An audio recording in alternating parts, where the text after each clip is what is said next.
How's it going, friends and family of the internet? Welcome to the Real AF TV podcast show about fishing and random takes from the land of 10,000 lakes. I'm one of your hosts, Josh LaBaw. And I'm likely to hook myself in this episode. I'm Tim Wagner.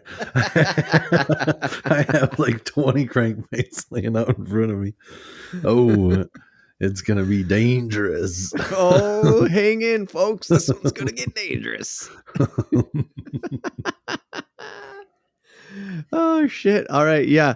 Well, that's a great way to start it off. We are going to be talking about crankbaits, but before we do that, we got to do what we always do. Kick it off with the news.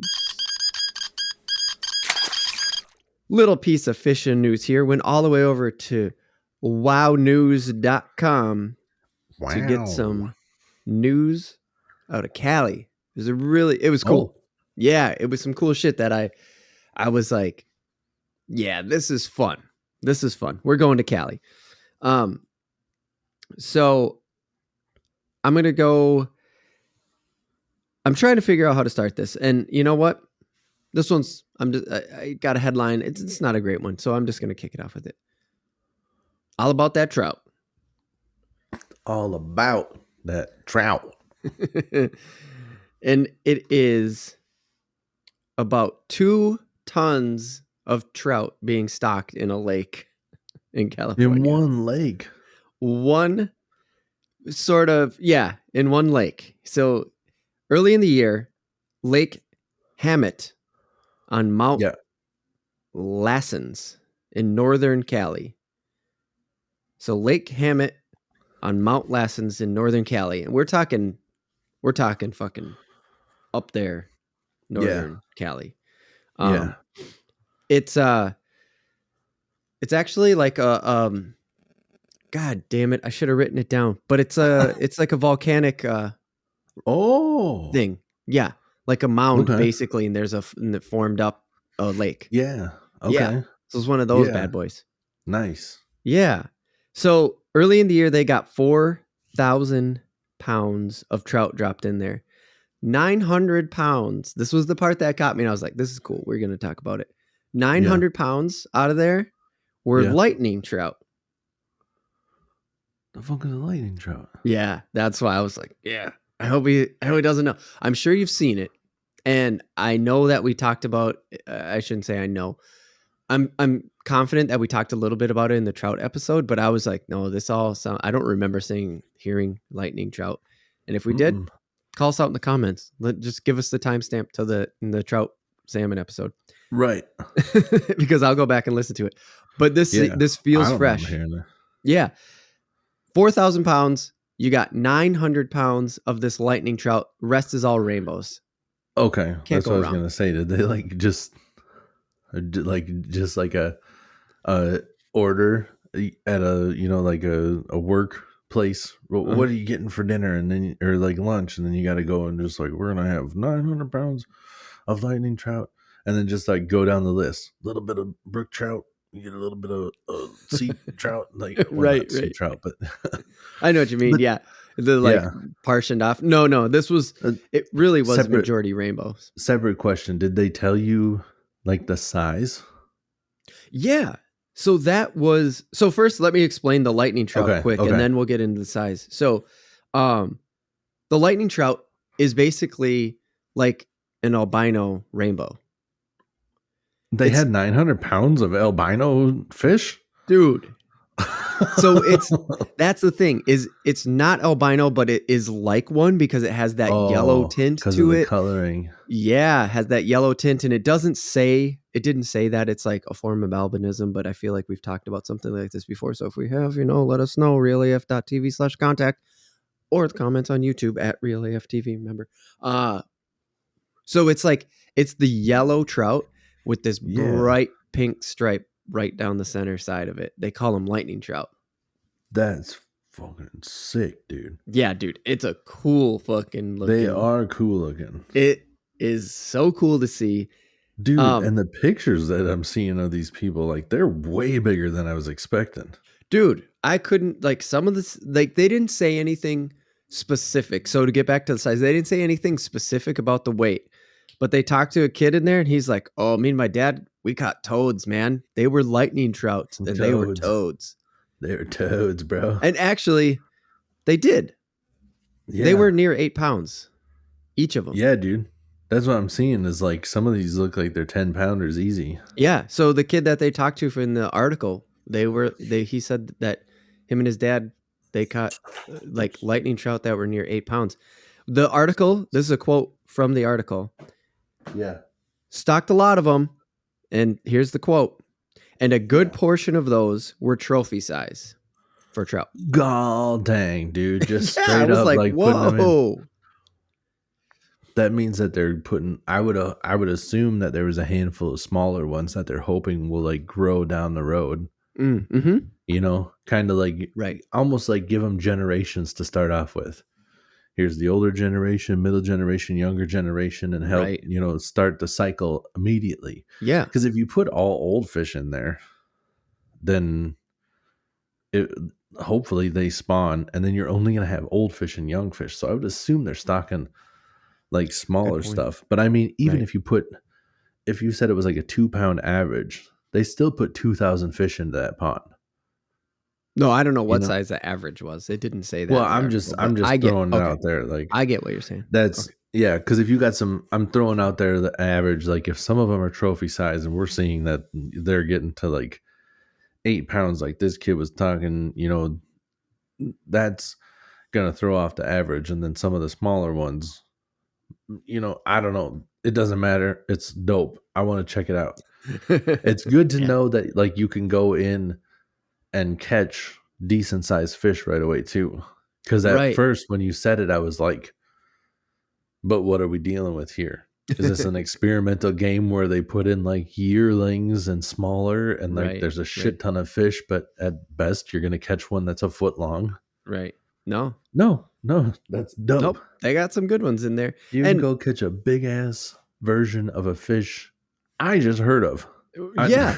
Yeah. And so here's the cool thing about it is one, I'm learning in this article now that or from this article, like they keep growing the fish. I don't know where the like DNR, for lack of a better way of putting it right now, where the DNR gets these fish from. They must just raise these fish to be stocked. I mean, that's what I've always learned about fish who go in the wild. Yeah. You raise them to be stocked, right?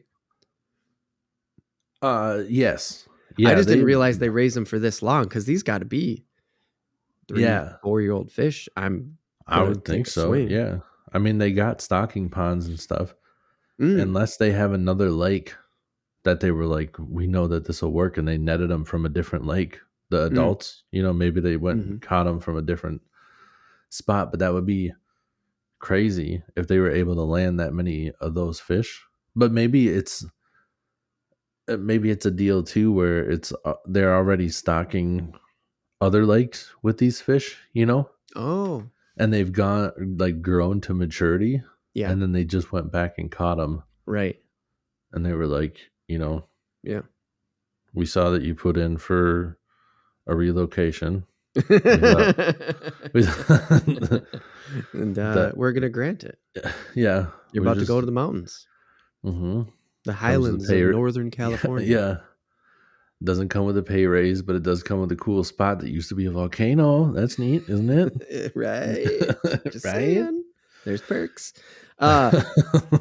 So the cool thing on that, about that and like raising them and stuff like that, this lightning trout, Yeah. they're specifically breeding it. So it's like the domesticated dog of rainbow trout.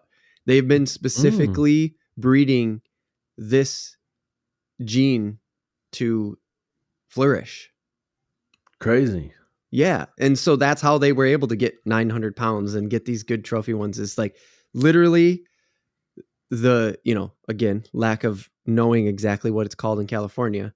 The DNR of California has been selectively breeding these lightning trout because they look cool. They attract attention. They attract anglers, like they're doing it for a reason. And so it's totally one of these that the reason why they have 900 pounds is because they were just like selectively breeding it, not, It's just No, like for a sure. dog. That's How do you sick. create a dog? How do you create a new species of dog? You just selective breed. Yeah. Yeah, dude. That's so sick. I Yeah, mean, that's pretty rad, huh? it's a definitely like a dope idea for a good draw too. Right. Because I'm not a trout fisherman. There's Hmm. trouts that I want to catch just to be able to say I caught them. Sure. But immediately that lake like goes up to the top of the list for trouts.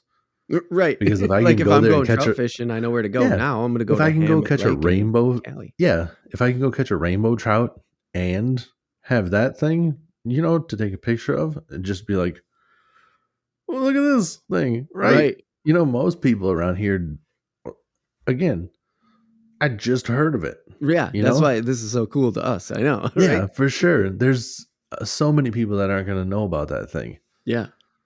And then they You're going see to you catch it. holding it and you're like, whoa, shit, dude. A fucking albino. Oh my God, dude. It's crazy.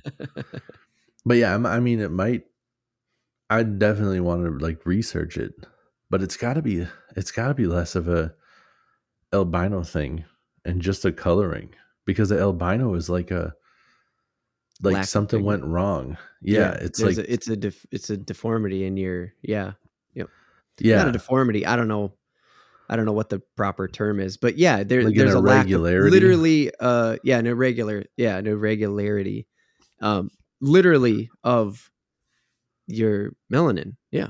Or Yeah, the part that makes colors. Yeah. yeah, So which I literally do means you're wonder if not this normal, is albino people. Come at me, bro.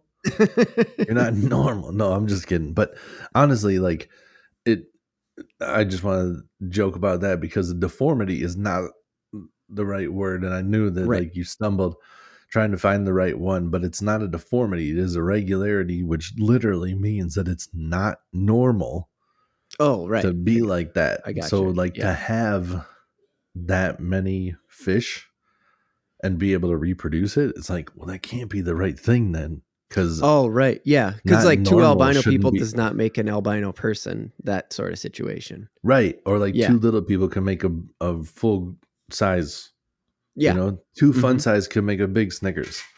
Oops.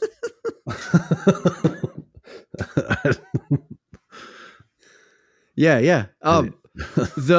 Okay. Before we jump off this, there was one last thing here too that I wanted to say is the so this was all at the beginning of the year, and Big Bite drawing people in and stuff like that.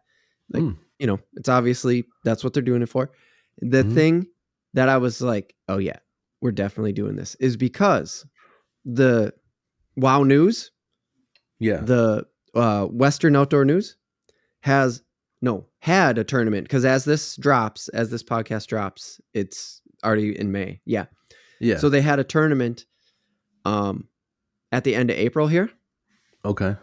and they were scheduled to stock the lake again just before that tournament. Damn, dude. So they're just like, Yeah. we're making sure we're set up for fish before this tournament comes. Yeah. That's crazy. Isn't that nuts?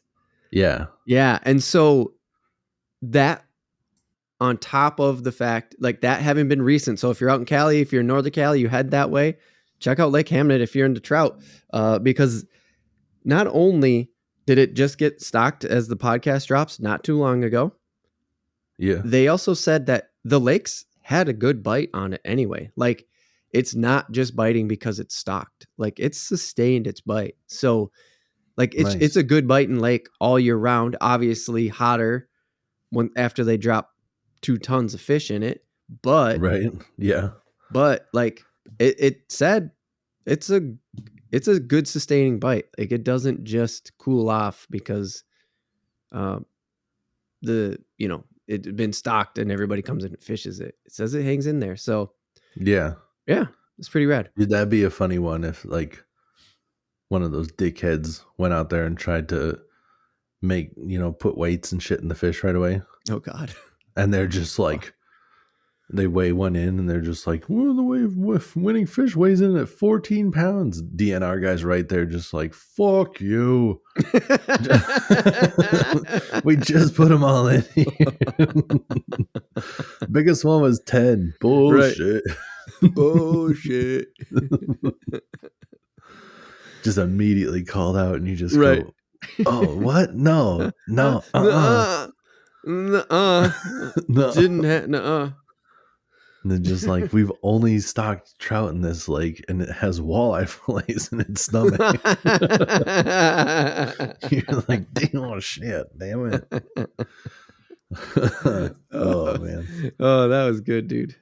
All right, let's get into some housekeeping here. You know what? Something I decided to put this in housekeeping. Something I just thought of, Tim. This is funny. What? You're the 2 Chainz of video games. The Now, 2 Chainz of video. I'm not gonna. You don't have to say your names unless you want to. You've already said one on the pod, so I'm gonna say it. But you're the 2 Chainz of video games. First, because I mean you're not that good, but respect. That's my joke. I just wrote that joke right now. I'm kidding. You're amazing at video games. Amazing. Yeah, you're really good. I love watching you play shooters. Anyways, because your original screen name is Shit Goose. You've already said Shit Goose on here before. Yeah. Right? Yeah, for sure. But when you get blocked, you have a legit, really good like name for ones that block Shit Goose. Yeah. I'm Poop Goose. No, I'm talking about your PlayStation name. Oh yeah. But you're because 2 Chainz is Titty Boy. Like he's Titty Boy, but that he couldn't be Titty Boy anymore. They're like, what the fuck are we supposed to do with Titty Boy, you dumbass? And he just goes, 2 Chainz. And boom, next thing you know, he's fucking super rich. Yeah. Featured on everything. He's everywhere. I'm like, all right. Yeah. I'll tell him, which one are we talking about? We talking about Mixed Nuts Deluxe? Mm-hmm. Yeah. Yeah. That one was a random drunk night. Yeah. We literally had deluxe mixed nuts sitting on the table, and I tried to read it, and the words got scrambled. Mixed nuts deluxe. And then we laughed for a while, and that stuck. And it's stuck, and it's super good too. I think it just flows well. It's great. Mixed nuts deluxe, or my other one, depending on where you're at. Depending on what games we're looking at, is Bomop Diggler. Yeah. Like that one. Yeah. So good. So good. It's like, try Shit Goose. Fuck. They're blocking it. Yeah. And you got legit ones. It's just like 2 Chainz. I can't be Titty Boy everywhere, but hey, if I'm not Shit Goose, I'm Poop Goose. If I'm not Poop Goose, I'm Mixed Nuts Deluxe. And if Mixed Nuts Deluxe doesn't work, Bomop Diggler is everywhere. Nobody has that one. Now people are gonna. Now people got your shit though. They're gonna go poach it next time every new game. Hey, I got it. I got this shit locked down pretty much everywhere. If it goes, then I'll definitely know you listen to the podcast. Though I'll be like, it's not available. I'll just be like, thanks for listening.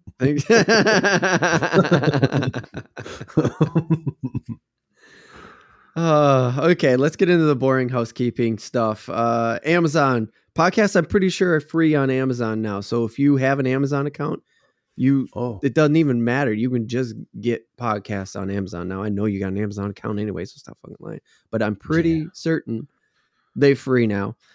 Apple, you can still give a review, so hit us up there. Spotify's got comments and all kinds of shit on there now. Remember, Google Podcasts is dead. I think what? Go ahead. The Spotify, I think you just swipe up too. Like if you're on the podcast, you can just swipe up. Like on the episode you're listening to or whatever, you just like swipe up and just be like, Shit Goose or whatever, That's awesome. Yeah. Swipe up quick. Yeah, I think that's all it is. You just like whatever you're on, you swipe up and it'll bring you to the comments or whatever. Nice. I think. Yeah. Sick. I haven't used the app a ton, but I've used. So what I was getting at is Google Podcasts is dead. Google killed it because they're just like, everybody puts their podcasts on YouTube. Well, what the fuck are we doing here? So they just moved it over to the YouTube Music app, and I've tried that. It's fucking dope because we put up the podcast in video form on YouTube, but we've been a podcast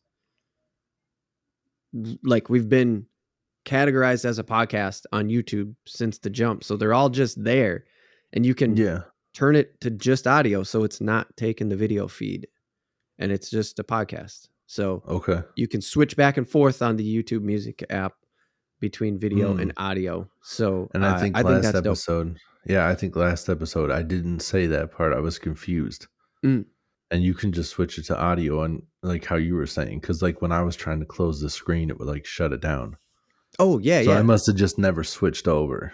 Right. Yeah. I think if you put it on, and I haven't tried that part actually, but I mean, the fact that you can do that is a real. It's gotta be. That would be a crazy move to be like, YouTube Music has to have your phone open. You're like, there's no video, and they're just like, too fucking bad. That would be. Everybody would jump ship if that was the case. So there's got to be a way. Yeah, and they're obviously trying to get people to come over by having podcasts on there and stuff. So yeah, definitely. Right. Yeah. Hey, if you're sharing this with a friend, remember that we do have a Patreon, Real AF TV. Remember, Real like fish and reel in the /. That's patreon.com/Real AF TV. Remember, Real like fish and reel. We'll talk about that in the break too, in between the fishing and the random take. Remember, that's how this podcast works. There's a fishing in the front and a random take in the back. We split it off in the off week. So every other Monday, you're going to get the full drop, and then we split it up over on YouTube only. I say that because if you're listening now, let the people know that you're sharing this with it. Hell yeah, I listen to this fishing podcast. So, they talk some shit too. Just tell them how it works. Every other Monday, not a huge commitment for a couple hours because we're there a week. And if you want to strip it down into just 2 quick topics, check us out on YouTube. It's there on our off week every Wednesday. Yep.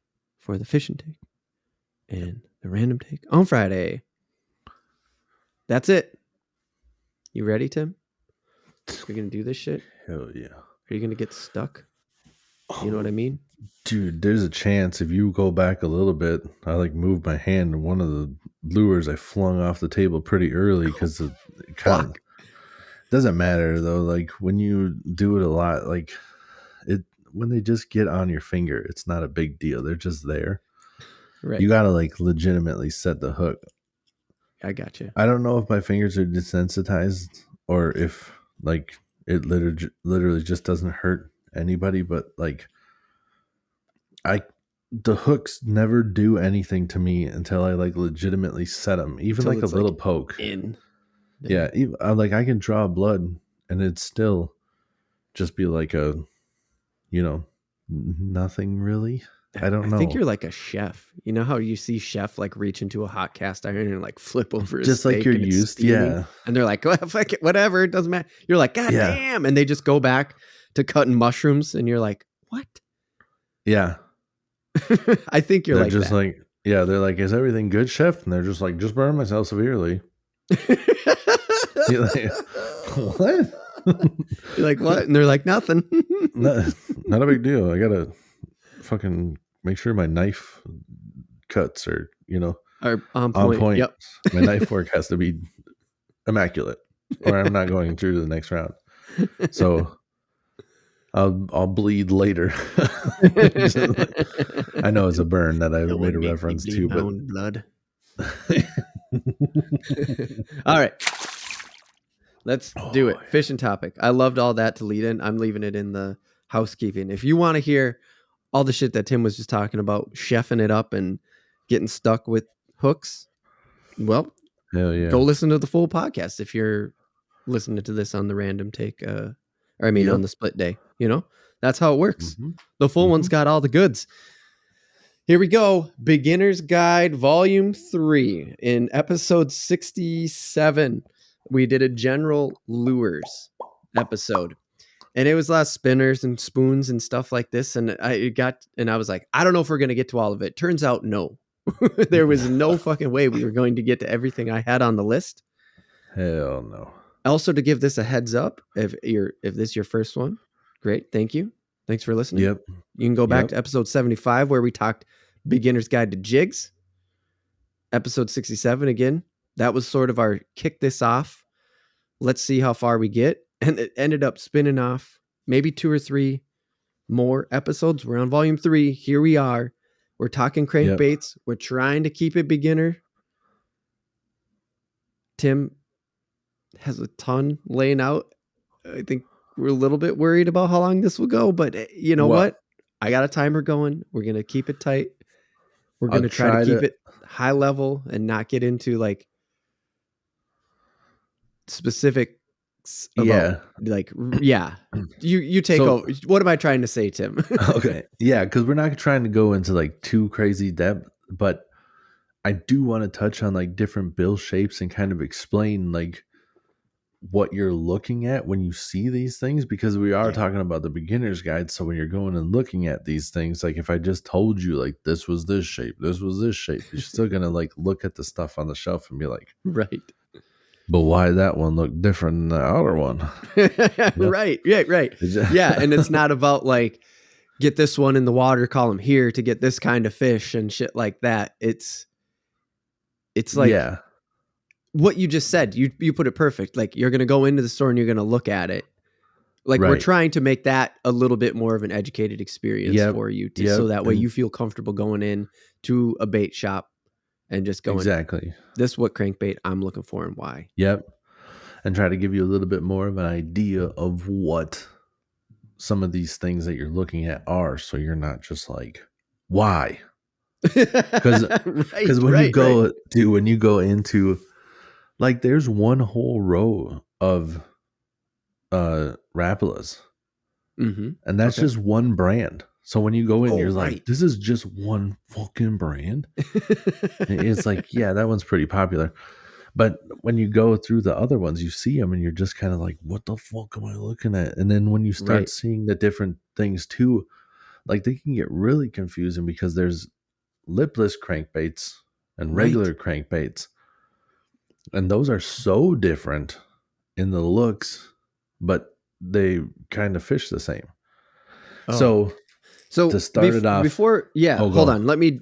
I want to jump in quick, just because of the way you said it. First of all, this, like you were just saying, you go and you look at I know it's hard, and you're going to, like, if you're listening to us on audio, we're going to do our damnedest. We always do our best to describe it. But I got one of these up right now. It's skinny. It's skinny little stick with 3 treble hooks on it. This ain't a crankbait, is it? Technically, yes. But that's like a jerk bait. Now that one that you have right there looks like the original. Like that's where they started off. That's what a crankbait was. That's like a Rapala original floating. Yeah. Yep, totally. So that's kind of where they started off. It was, with the Rapalas and stuff. That's where they started, but that's more of like a jerk bait. You can cast those out and just retrieve them straight. And you can, you can work them like a jerk bait, which you pop them and stuff too. But that's not what we're really talking about today. Yeah. That's why I was trying to, like, I have this one and I want to be like, this is not what we're talking about. Yeah. Okay. Because I don't call this, some people call this a stick bait. Yep. This is referred to as a jerk bait mainly. Yeah. Yeah. And that's what that one, that's they're technically crankbaits, but that's not what we're talking about. Right. And we're not talking about like the walleye kind of crankbaits either, because those, oh my God, there's more of those. What?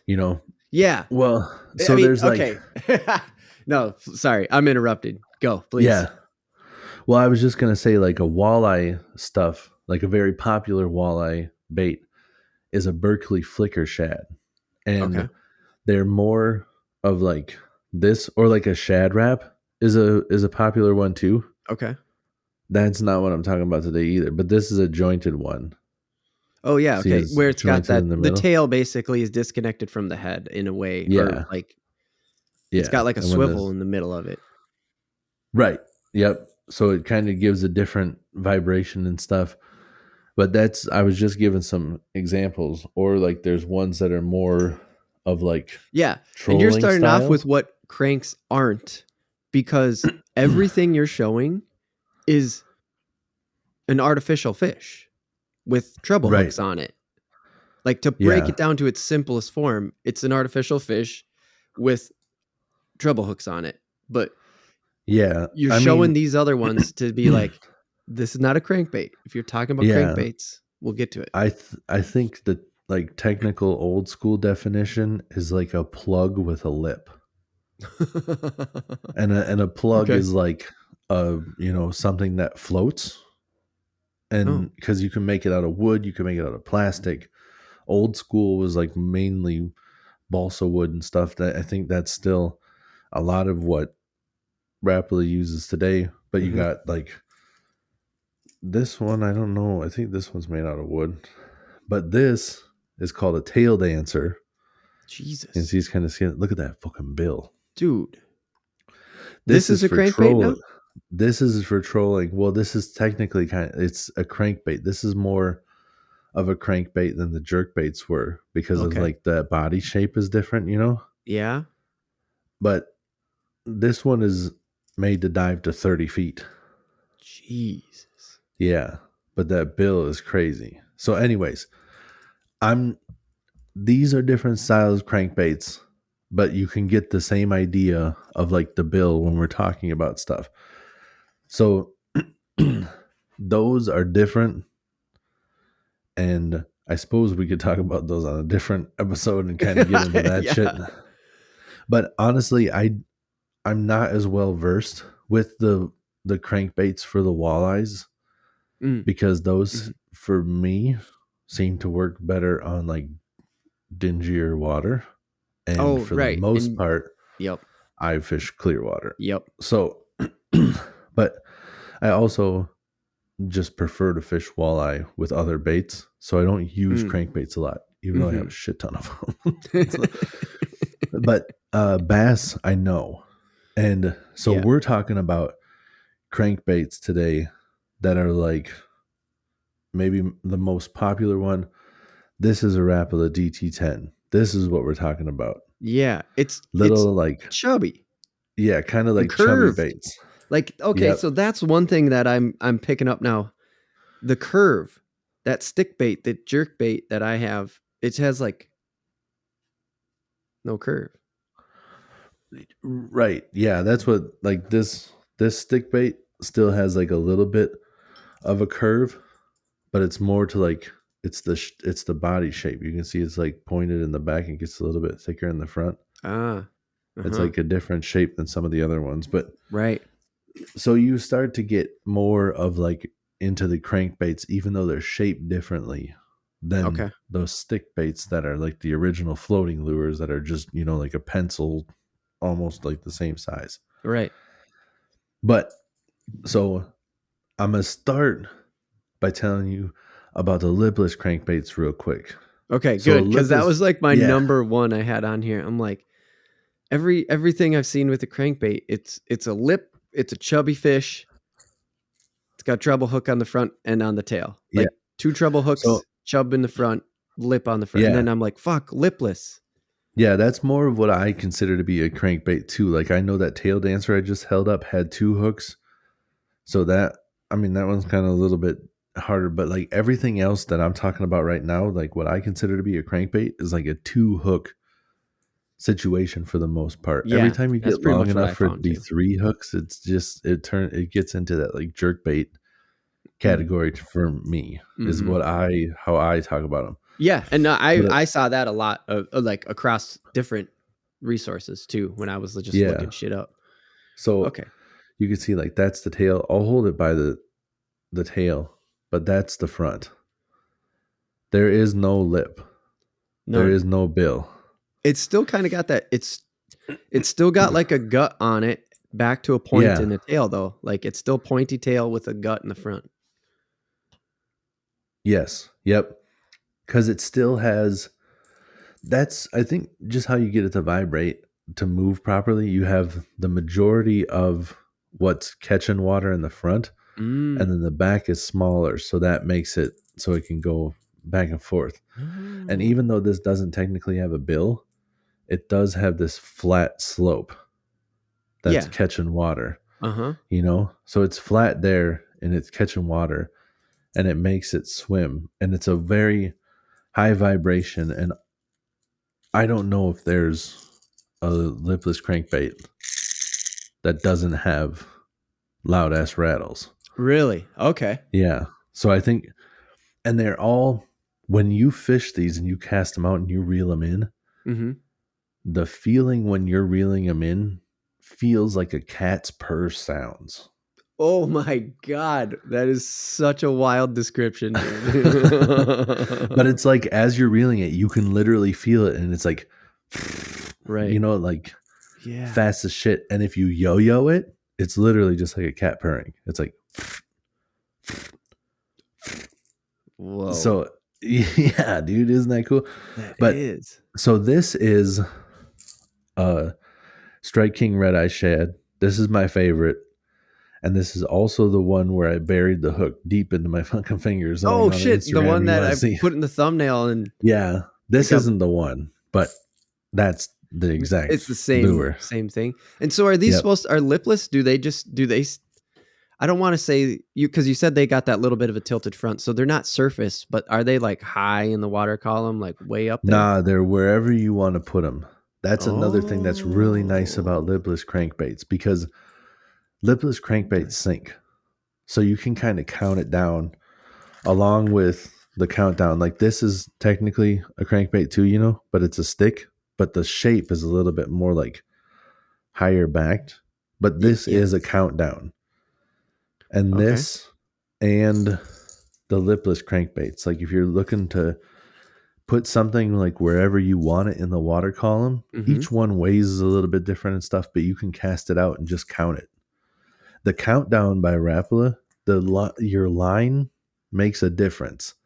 But the Oh, idea damn. behind these, the idea behind these is literally a foot per second. So you As you're cast it reeling out. in? Now, before you start reeling, you Oh, cast it it's out, you sinking. wanted to get, yeah. It's sinking. So Yeah, if you okay. I cast it got out you. and you wanted to get down like 5 feet in the water, count to 5 before you start reeling.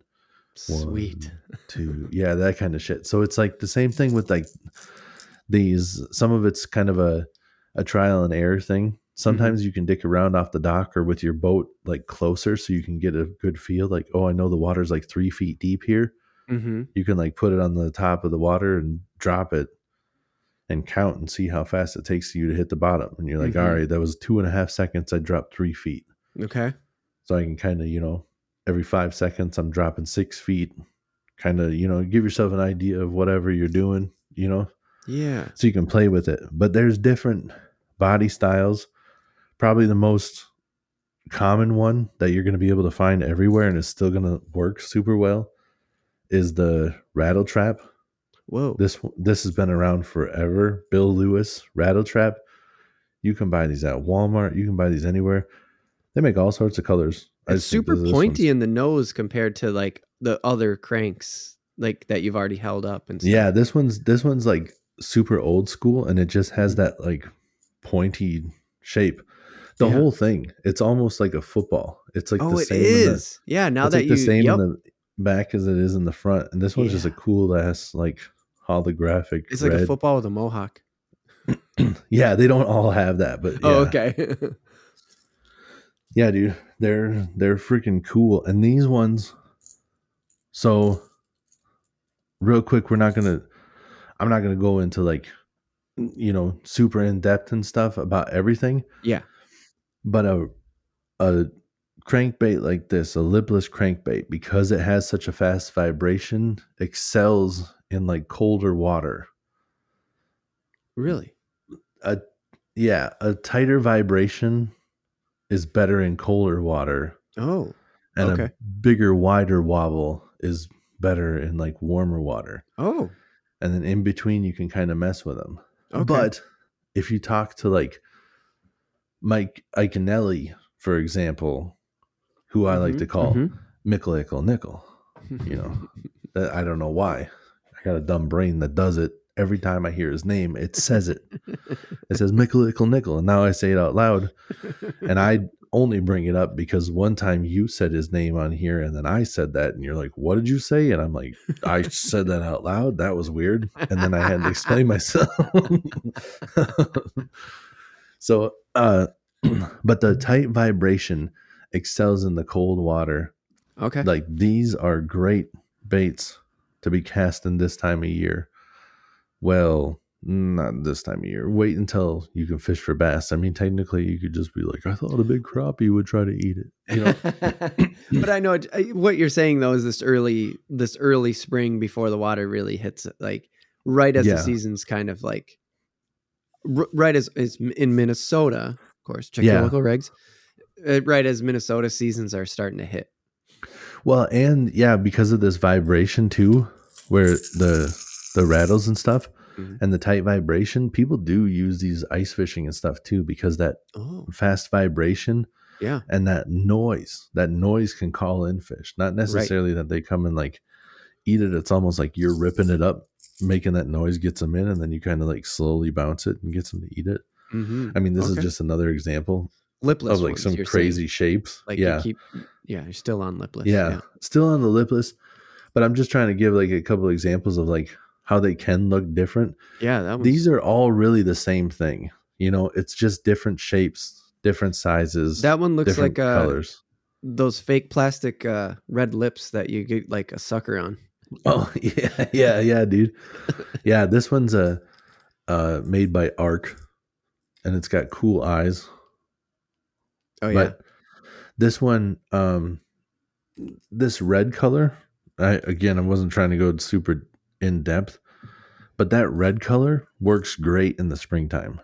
Oh, So you pair that up with the red with the tight vibration and shit. yeah. You can fish this in clear water. You can fish this in dingy water. Well, do That you red want to just helps. go into color on these for a minute? Or do we I have to mean, save yeah, that for dude. later? No, we can go in right now. Like this one here Cuz is color goes across all of the crankbaits.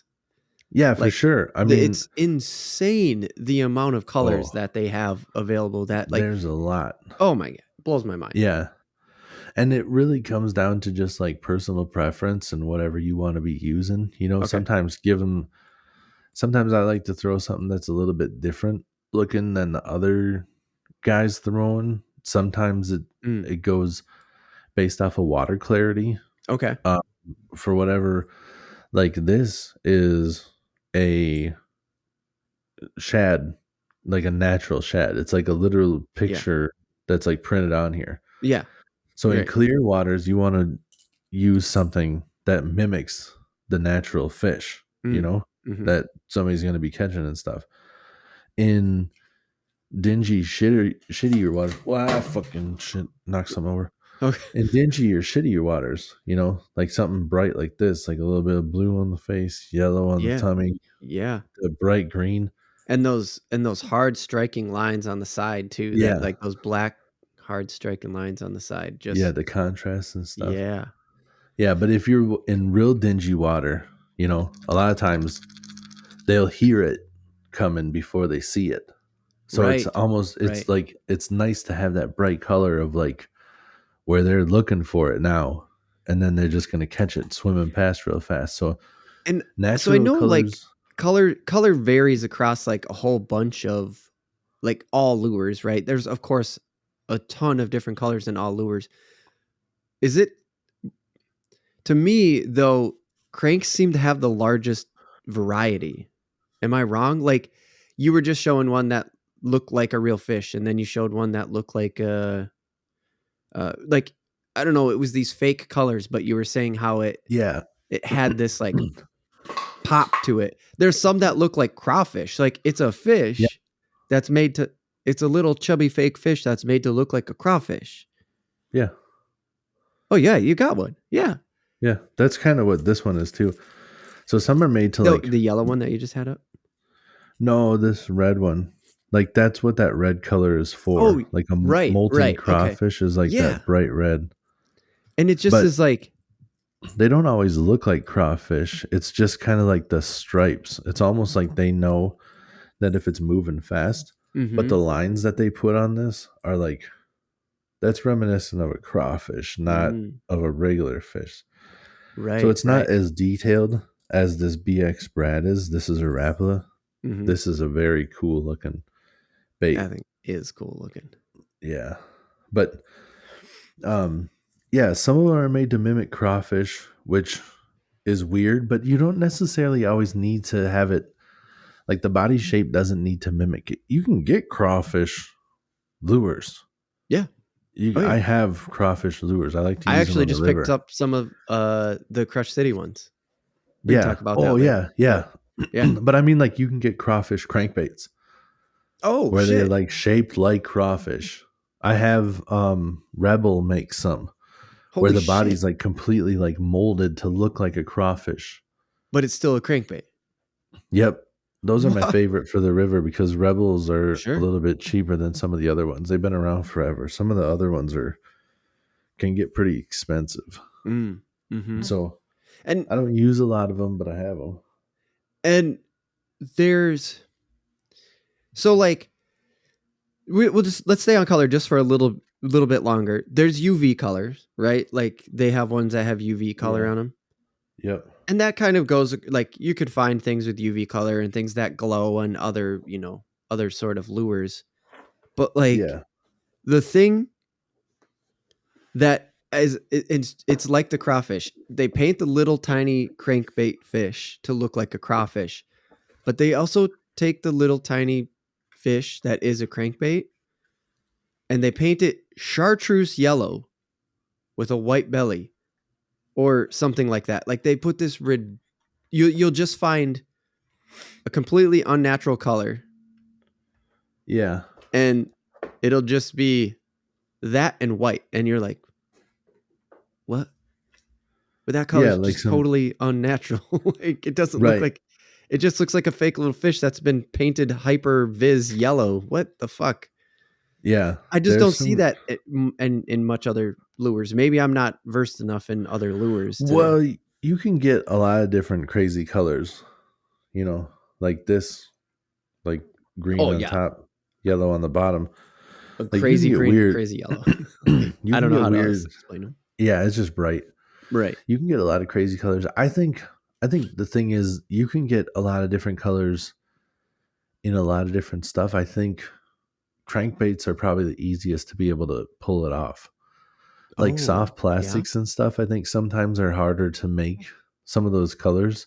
Like make the Where plastic that color yeah, in the where end. Sure, sure, a sure. crankbait you can color whatever you want. But also I think it's because crankbaits are so popular and so versatile and so many people's favorite way to fish because if Mm, you're a little impatient and you want to you still feel like you're doing something even when you're not catching fish with a crankbait sure. because you're just casting it out and ripping it back in. Yeah, you're out there working. There's so many people that make so many of these that each company has their own color, their own style, Mm-hmm. so each color is a little bit different from each company and Yeah. they have different variations of each one within the same company. Oh, dude, Like I like the these are 13. two Oh yeah, these yeah, are yeah. both perch from Rapala. Oh, they're both perch, but one is Yeah. like One's way brighter. One's like more. a natural Yeah, perch one and is this one's like like turn the saturation up to 100, and the other one's like this is yeah. what a perch looks like.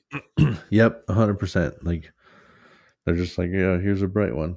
But I was going to say the sizes too cuz you can get different stuff. There's, Oh, smaller crankbaits like this. I have another one that's like a size down from that. These are the KVDs. There's 1, 1.5, 2, 2.5. Like those are the inches. Those oh, KVD stuff makes it easy. okay. But that's, another personal preference. Like a more pressured fish or um like a kind of a neutral day after like a cold front or whatever, they Hmm. might pr- be more likely to go for a smaller bait.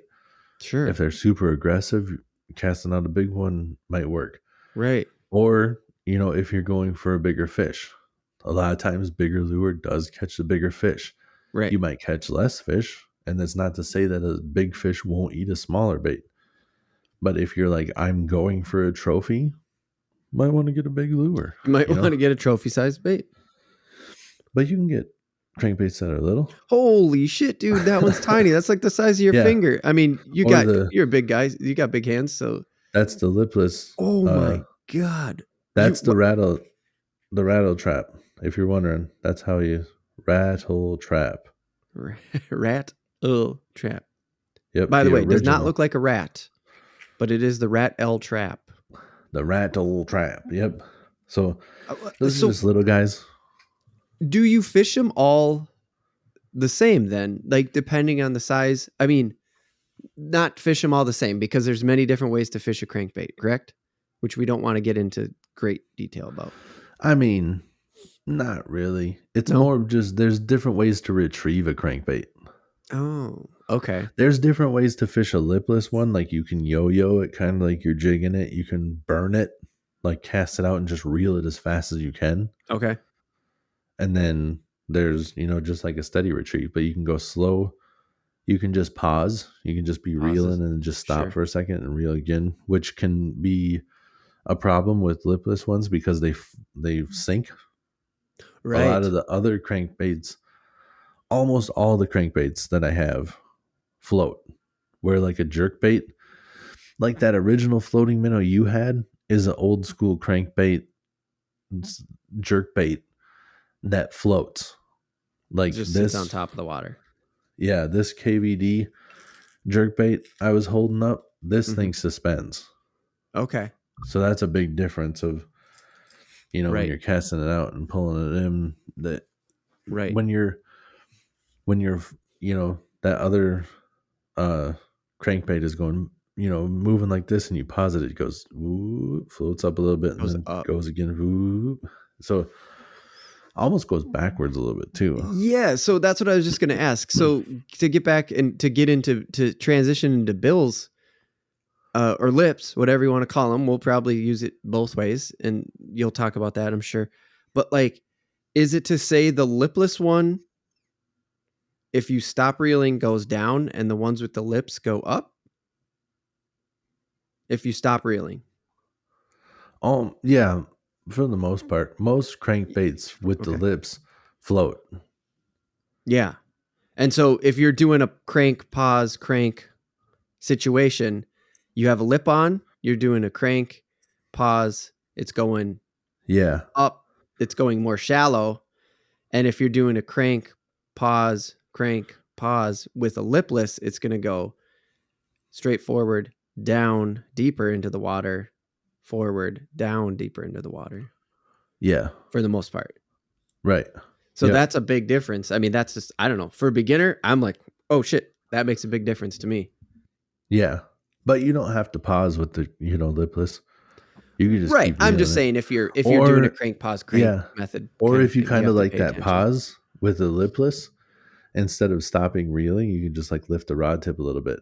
So instead of Oh, doing like a pause where it kind of floats up, you just lift the rod tip and then it would just kind of like, lift up that yeah, it way. just moves But it it, would never moves that stop tiny bit. swimming for the most part. I mean, I guess it would if you when you put your rod tip back down. So you'd be kind of like, and then it'd fall for that half a second, when you put Yeah. your rod tip back Yeah, down. but if So you it do would it just be quick, like, it's just moving a couple inches and not like feet. yeah.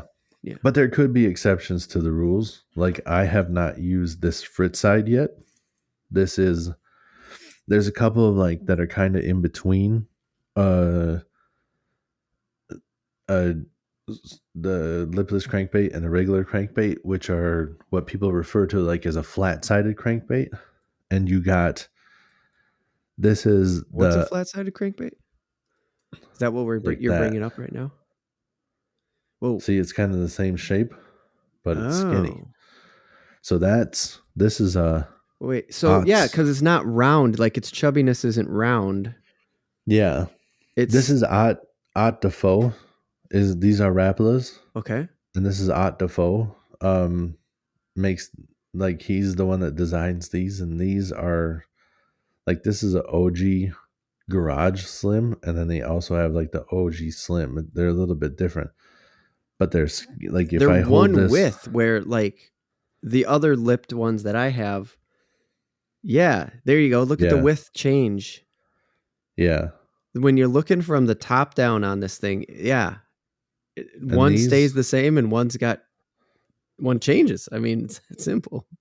yeah, and those are like almost the same. I think they're the same size bait. Mm-hmm. And you have Mm-hmm. like, these are just a couple of examples. This is the Otts one that I have, and this is the Berkeley Fritz side. Oh, whoa. So they're both like very skinny, Yeah. but they're shaped. Now this one may sink. I don't know. Okay. I haven't used this yet, and I don't remember what it said on the package. Yeah, when you got the package, yeah. And then some of these thin ones too, like this is the Otts. Nothing.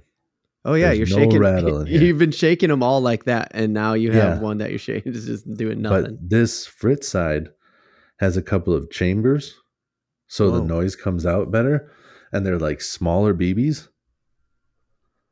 Oh wait, never mind. I don't know what the chambers are for. I shook it before. I think Is those it are so hooks. quiet you can't even hear it? No, I don't think so. Put it up to the front of your mic. Huh. No, this is silent. I thought those chambers had a rattle. I learned something today. Maybe they have a rattling version and I didn't get the rattling version. Doesn't matter. I like the Oh, way it and is. like this one's maybe, yeah, Yeah. just without This the one might rattle be inside. floating. But dude, isn't that cool color? It's like a matte Yeah, sunfish. I it's like it. yeah, I it's think it's really really cool. cool. So So tell about the or sorry if there's more, but I was gonna say you've been holding now these lip ones up, and I want to just talk about the lip and the bill or whatever oh it's called. yeah. Yeah. So hold on. We'll get to Yep. Okay. I just want to keep going because we were talking about we had the lipless crankbaits Right. are Right. like the fast vibrating like cold water. Yeah. These are also like a fast vibrating like cold water style bait with this shape. And then you Oh, start getting but they into have a bill on them still. right. But Yep, they have they're a bill. still okay. So It's like a they're lipless. Everything you just said about lipless kind of applies, except for there's a lip in it now. yeah, and you can use them to get these ones aren't they're definitely going to be fished like a regular crankbait. They're Mm. just going to they're going to have the tighter vibration like a lipless. Mm-hmm. Cuz these ones I mean now that I say that this one's got to float. Cuz I think it's almost like I think they all float cuz it makes it easier to try to dial in the depth Mm. of what you're using cuz you can Okay. use lines and stuff to get all the different depths. Sure. So, yeah, I mean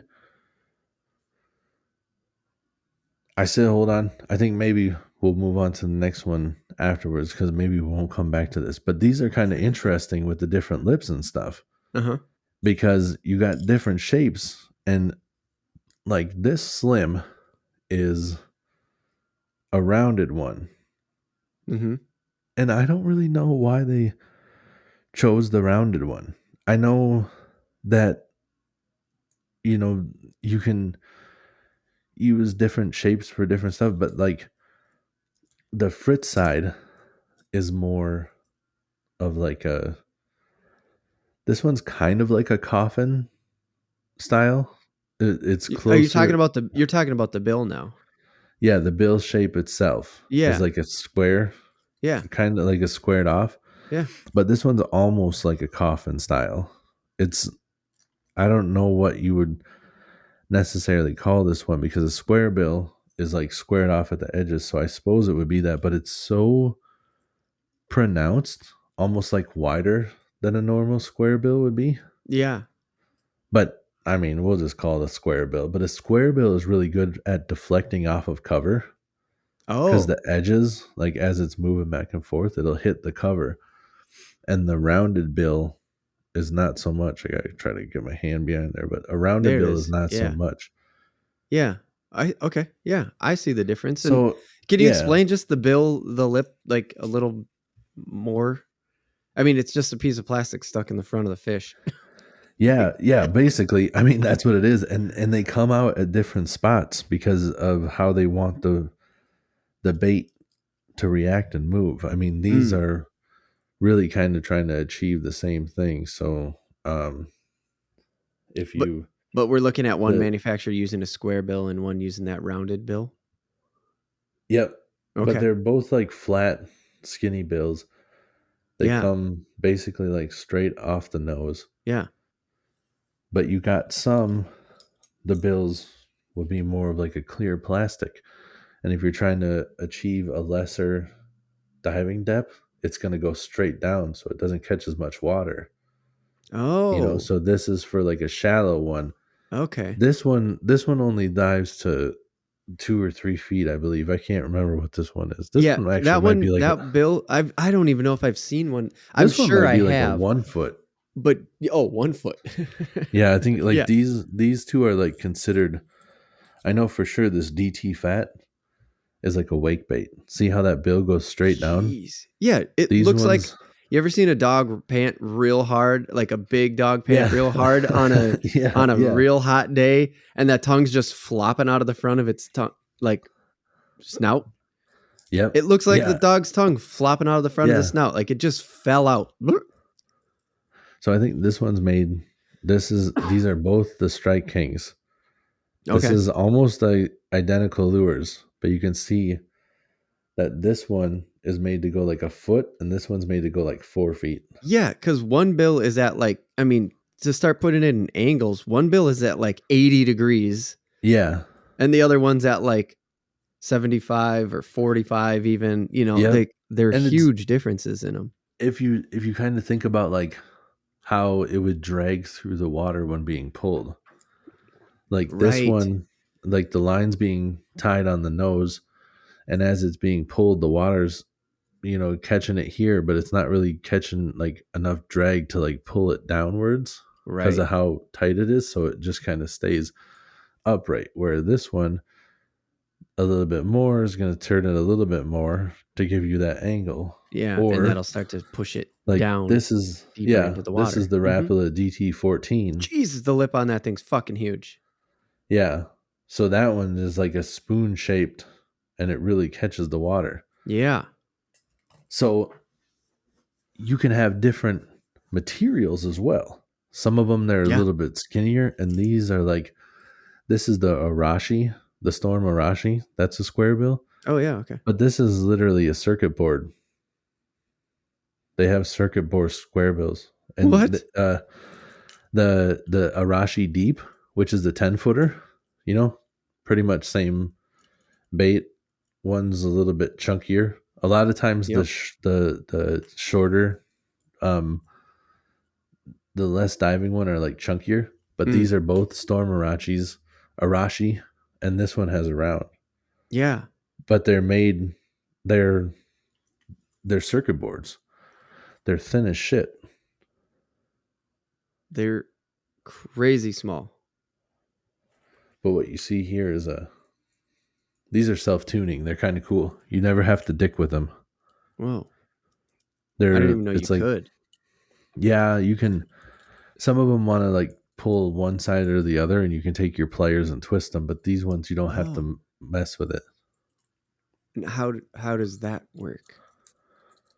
What? Like, okay, so The ones you were showing also, they connect, like you tie your line on to the bill. Oh yeah, some of them, yeah. So there's different ways of like, are tying onto the bill, not tying onto the bill. What's the deal with that? Have you noticed anything? Does it? These two Arashis, they tie onto the bill because underneath there's that metal piece. That metal piece is free floating. Oh, It moves back and forth. That's why they're like self-tuning. Oh. So the Arashis are a little bit weirder. But the deep diving ones, Yeah. the line is way up on the bill. All of them. Okay. And some of the shallow ones are too. It just depends on what they're trying to accomplish. Like it's not even a brand thing all the time. This is a Rapala where the short diving one has the line tie right on the bill. Yeah. This is a Rapala where the line tie is coming out of the face. And it's another short diver. Right. Yeah, you can I can tell now that you've taught me how to read the lips, basically. So let me ask one question before I don't know how far you're going to go, how much more bill talk we have. Well, I can show you a real good example of what I want to talk about these 13s that we got before we get off the bills. I just want to make sure that we get to that because this thing, dude. This thing's got me having some questions. Which one do you have? Is yours yours is a shallower diver, right? Yeah, I got the Jabberjaw 60. It The doesn't go. 60. It's not super deep. Oh, I got the 62, but I think that I think the 60 refers to the size. Yeah, of the actual body of the Yeah. not the lip. So I Right. forgot to check the box on what this is, and I don't know how to read. I'm looking all over the lure, and I don't see any numbers. But you want to get in this? Should I ask my question?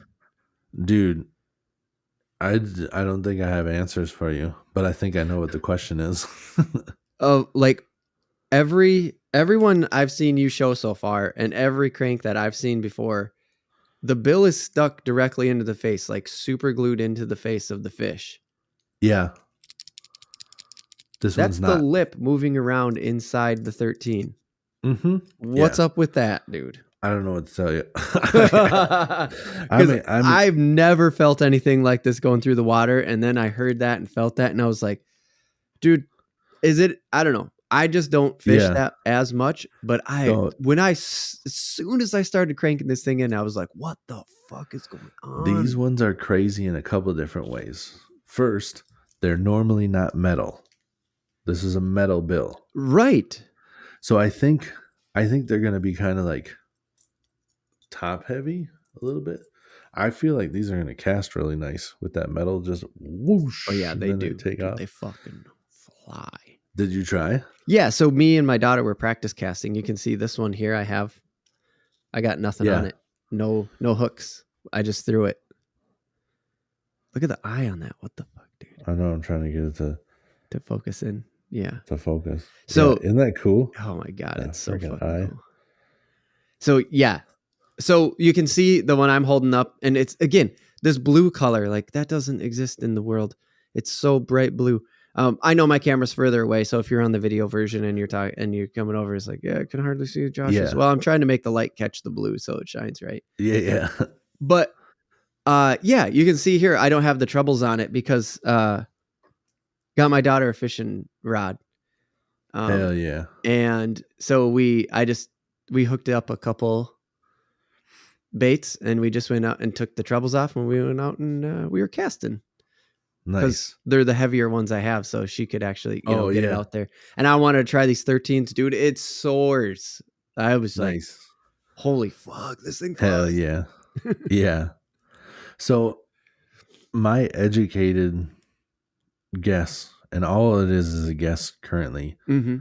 is that this is going to have a slightly more erratic action because that bill's not fixed. It's Yeah. not going to be a constant back and forth the whole time. It's going to kind of like, I think every once in a while it'll catch a little bit more and move, like a little bit more left, a little bit more right. Sure. That's another one. I don't have any, but there's, I think they're called skid or something. Rapala makes one Okay. where the bill isn't flat. It's like a bowl, like a half pipe kind of shaped. It comes off the face and it's like curved. What? And those are way erratic. They're That- like all over the place. Woo, woo, woo, woo, woo. That must I feel don't have any of them. crazy. Yeah, you can feel them fishing. Or You like don't have any of them those for ones you sure. said? I don't have any yet, but I I got to say something quick. I just didn't think the bill. I knew the bill had a lot to do with crankbaits. Like it's kind of a main feature of the crankbaits, but like yeah, we're just gonna keep going here. How much yeah. bill's difference?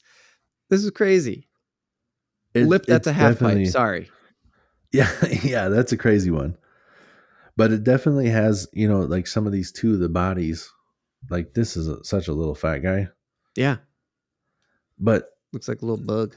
yeah. So when you're looking at them, little fat guys, little short fat guys, or even big fat guys Mm-hmm.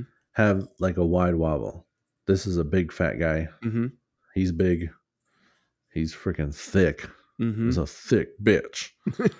But they have a real wide wobble. And this is like a wake bait. This is like a foot underneath the surface, causing surface disturbance. You can see it just whoa, whoa, whoa, whoa, whoa. Yeah. Stirring up the surface is what you're saying. Stirring up the surface, like just underneath the surface, but the surface of the water is moving because it's close enough. Yeah. Yeah. Yeah.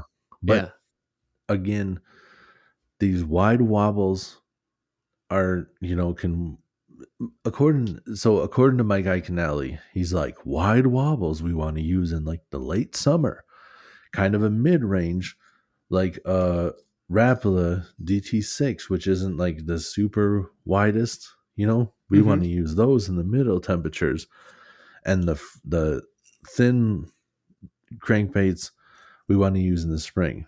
Mm-hmm. Now, I have caught a big ass bass early in the season on the widest wobble shit I got. For sure. I have been fishing in the middle of the summer. I'll show you. Look at these are two exact lures. They're literally the same shit.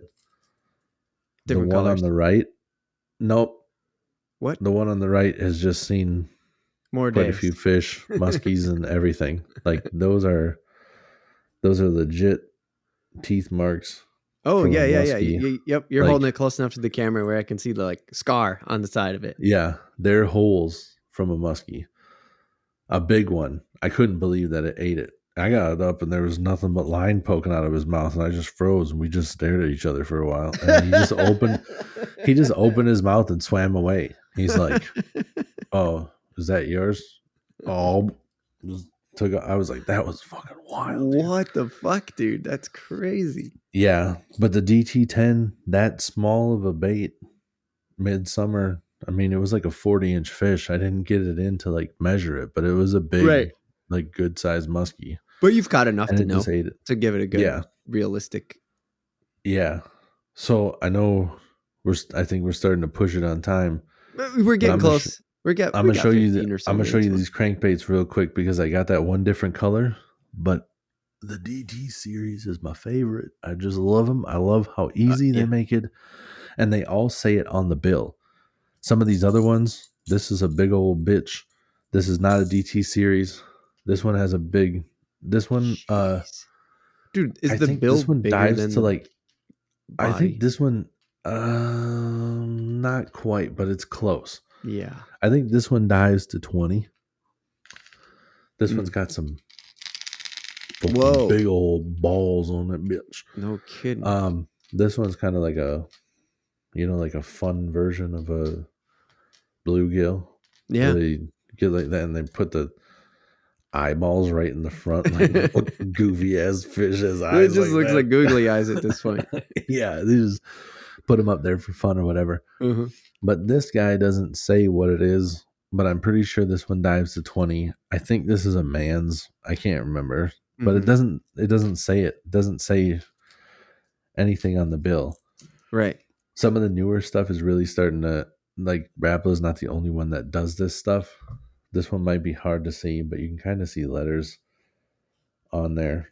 Yeah, I It's can't hard, see it in the but you smaller can't screen, but it see might it, show but up in you the high can. res version. Yeah, you might be able to see that there's letters, but it says Rapala and it says dives to 14. Nice. So there you go. It just tells So you you got a like 14. here it is. Yeah.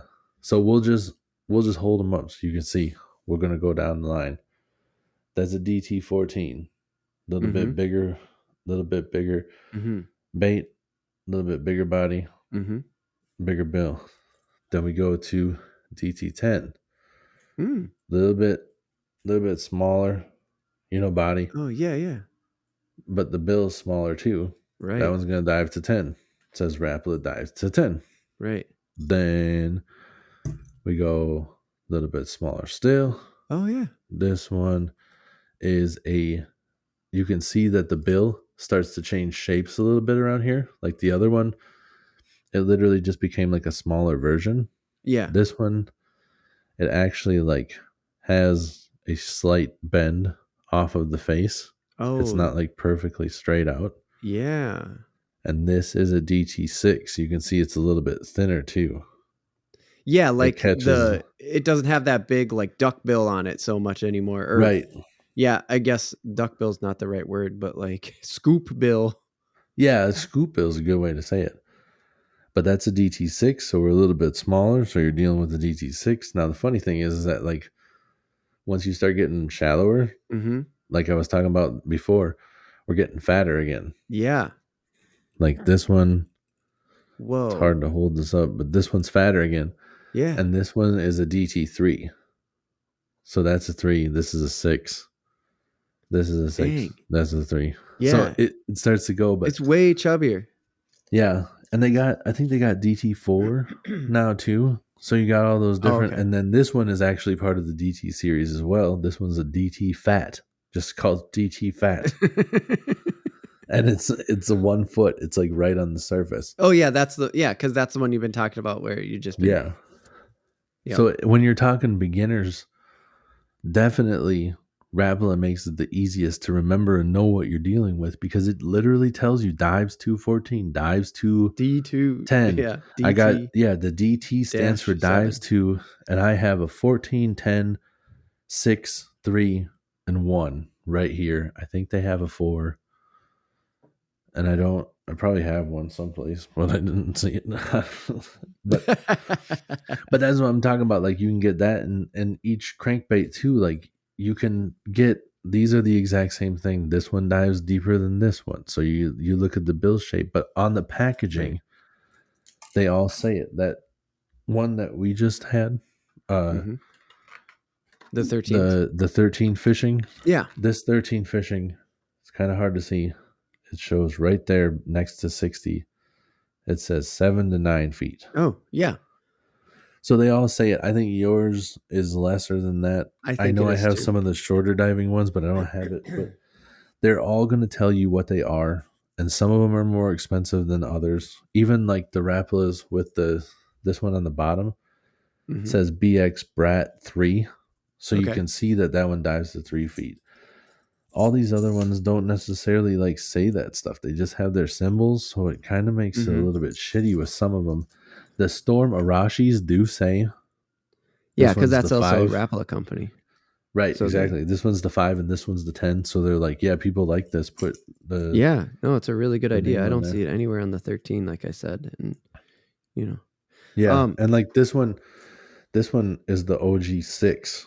So this one's like a 6 foot, I believe. The 6 might actually be the size too, but we'll say it's a 6 foot diver. Yeah, and Okay. to just clear, like, because I'm sort of got a question in my head, and I just want to make sure, like, hey, this is the beginner's guide. Let me just say it. Let me ask the question. It's not a dumb question. Dives 2. That's as you're reeling it in. Then these lips are bringing it down to that level, and then you just keep going, and you're reeling. It dives to 6 Yep. feet fairly quickly after you crank, and you just keep going. You just keep reeling it in, and it just sits at that 6 foot deep Yeah, and keeps I going. mean, yeah, for the most part. Yeah, of course. It's got to work its way down, and then it does start coming back up. So the longer cast you have, the longer it's going to stay down where it's at. Mm-hmm, mm-hmm. And again, the line does play a role out there. Oh, right. You kind of been mentioning that Because, on the side. well, so monofilament and braided line float. And so if you're using monofilament, the lure isn't going to dive as deep as like when you're using a fluorocarbon of the same diameter, No. because the diameter plays a role too, which is Jeez. kind of a mind fuck. And I've heard other people say it too, where they're like using braided line float so it won't dive as deep. But braided line at the same test strength has a way smaller diameter. Mm-hmm. So it actually dives deeper most of the time because there's no resistance of the line. Like the lure, the lip is able to Oh, pull so hard right. that Okay. it doesn't matter that the line floats Yeah. because the lure is able to do more, like the lip is able to catch more water, Right. or not necessarily catch more water, but pull the line through the water better because Right. there's less resistance Okay. from the Okay. line.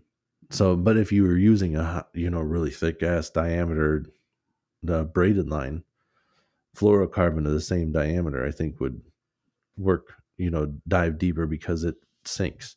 Because the line itself sinks, and Right. yeah, Yep. where braided floats. Okay. So sometimes you can dick around with that a little bit. If you're fishing your favorite lake and you're like, I'm Sure. just I'm getting into these weeds a little bit too much. If you switch to something with monofilament, that's like a 20-pound mono, that's thicker and it floats and it's going to, maybe lift it up a foot. it might not, it might dive a foot less than it used to Mm. when you switch it up like that. Yeah. So you would barely be kissing the weeds and stuff, which is fine. If Interesting. you're touching the weeds and stuff, you can actually trigger a bite when you rib it free. Oh, But every time when you're reeling, this is a good tip. When you're reeling, you want to be able to feel that vibration. If you're not feeling that vibration, there's too much weeds or there's something wrong. yeah. Okay. Yeah. Yeah. That's a really good beginner tip for sure. Yeah. Yeah, for sure. Good And one. the And other stuff, like yeah, I was gonna say before we have to wrap up, you got to reel with, or I mean, you got a whole rod, I rod got and two reel things. setup. I got, no, I don't have a reel yet, but I'm going to get a Oh, reel. okay. But I was just going to show you, like, this is the Mojo glass that I just got. Okay. Mojo Bass glass. Fiberglass rods with anything that you are using treble hooks will help you land fish Really? because of the like constant give that it has. It's Okay. like almost like spring loaded, and it Mm. makes it harder for the fish to throw your bait. Mm. It's like some of the other ones when they jump and stuff, the other rods are like stiffer. Mm-hmm. I Okay. don't know how to really explain it, but trust me when I say that the fiberglass, I'm fucking slapping it over here, that the fiberglass helps. Okay. Now, here's the like when you're going with cheaper fiberglass, some of them can get pretty damn heavy, and Oh. they're not as strong, so they can break easier. Well, I shouldn't say they're not as strong. Some of the older ones are not as strong as some of the newer ones, so you can have issues like that. But Mm-hmm. Mm-hmm. you're also sacrificing feel. It's not a real Mm. sensitive rod, so Mm-hmm. it works well for crankbaits. It's not a real versatile as you're switching it. So I'm saying, as a beginner's guide, if you really want to get into crankbaits, this is a good rod to have, but it's not versatile. It's not going to be something you're going to be able to use for everything. I have Mm. this 100% for deep diving crankbaits. Oh, okay. It is What's a a deep diver 7 foot, to you? What does that mean? like 10 foot, or 10. this is Yeah. kind of like medium for some people, but like 10 foot or more. Yeah. Dude, I'm telling you, these, when you're cranking them in, you can feel it. Oh, I bet like the resistance, right? If you're unseasoned and you don't know what you're feeling, it can feel like you constantly have a fish. Like, I think I got something. Like, you do Mm. not. That is Mm. how hard your fucking lure is pulling, man. Right. And that's why I wanted, this is a medium heavy, so it's a pretty sturdy rod. Yeah. It's a 7.4, and it's the fiberglass. And the other thing I was going to touch on, I don't have the reel for this, but ideally, when you're talking like deep diving crankbaits and stuff, Mm-hmm. a lower gear ratio is a better play. Oh, Because think of it like riding a 10-speed bike. okay. A lower gear ratio is like putting that bitch in first. Like you're Mm. climbing a hill. It's not hard to crank when you got that deep diving. You know, that deep diving is Yeah. giving you a lot of resistance, and lower Right. gear ratio is making it easy, and it's less fatigue as the day goes on. Yeah. You know, plus it's kind of helping you regulate. Like, I have faster reels so I can still use it, but I have to, like, you know, be mindful and like reel slow Mm. instead of like just reeling at a like good steady pace. Right. You have to like Because if you really focus on the actual like full rotation of the reel. And yeah, yeah, I get so what it's you're like saying, kind man. of, because each reel can like pick up, you know, like a 5-4 to 1 can pick up, you know, a good foot less line Mm. every rotation of the handle Yeah. than a higher gear ratio one. Sure. So when you're talking about that, how much faster you're pulling it, when you reel it at a good clip, Yeah. 1, 2, 3, 4, 5, that's 5 feet, 5 feet Right. more than you were with the other one. It can happen fast, but at the Right. same time, if you're really trying to dial it in, these motherfuckers you can burn like crazy if you're really trying to get a reaction bite. And if you got a high gear ratio, these don't have any lip and there's barely any resistance. You can reel those fast as shit, Just put a dude. lipless on and just burn that motherfucker. Yeah. And that's the thing too with some of these, like where you want to get quality ones. Mm-hmm. Some of these baits, when you're trying to burn them real fast, they'll roll. They won't Oh, stay straight. They'll just start like rolling over on themselves and acting all weird. You can't go okay. too fast with some of them. Right. So that's something you have to watch for when you're when you so yeah, I mean, actually, when you're going in, that's a great way to say it is when you're going in to get something and you're thinking of fishing fast, you have to be considerate of like the big lip and how deep it is and everything like that. Like if you're trying to fish fast, go Yeah. lipless and burn it. Right. If you're trying, yeah. If you're trying to burn it, like you might be able to burn it with some of the other ones. It's just like maybe look at some reviews or get some quality stuff. There's some Mm-hmm. cheap garbage out there. Sure. You can Yeah. go to Walmart and buy some of their, I have no idea what Ozark Trail baits are fish like, but they're cheaper than the rest of them. But it's Mm. Walmart's brand. Yeah. That's Does what I was going to say Walmart is their know anything generic about brand, right? fishing? Mm-hmm. Right. Or do they just make a bait that looks just like the other ones Yeah. that doesn't perform as well because they don't really know what they're doing? They just got a blueprint and said, I can make that. And they don't Right. really care. They're just out there to make a buck. Yep. Maybe I'm wrong.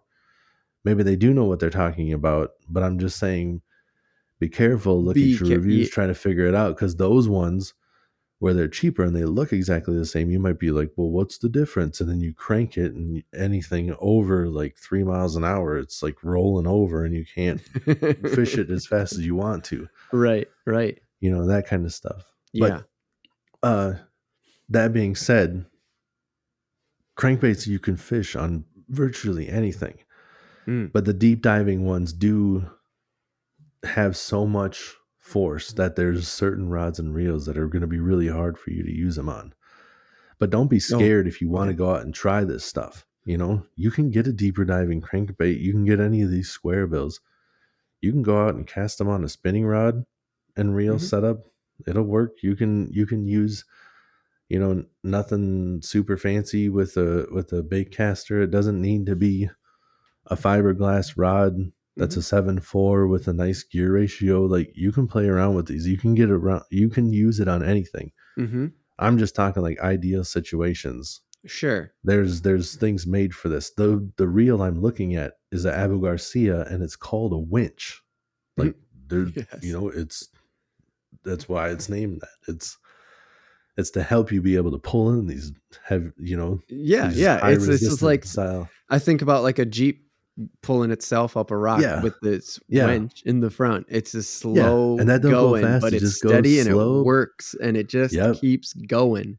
yep. And it pulls it, and it doesn't. It's like it doesn't even struggle. Right.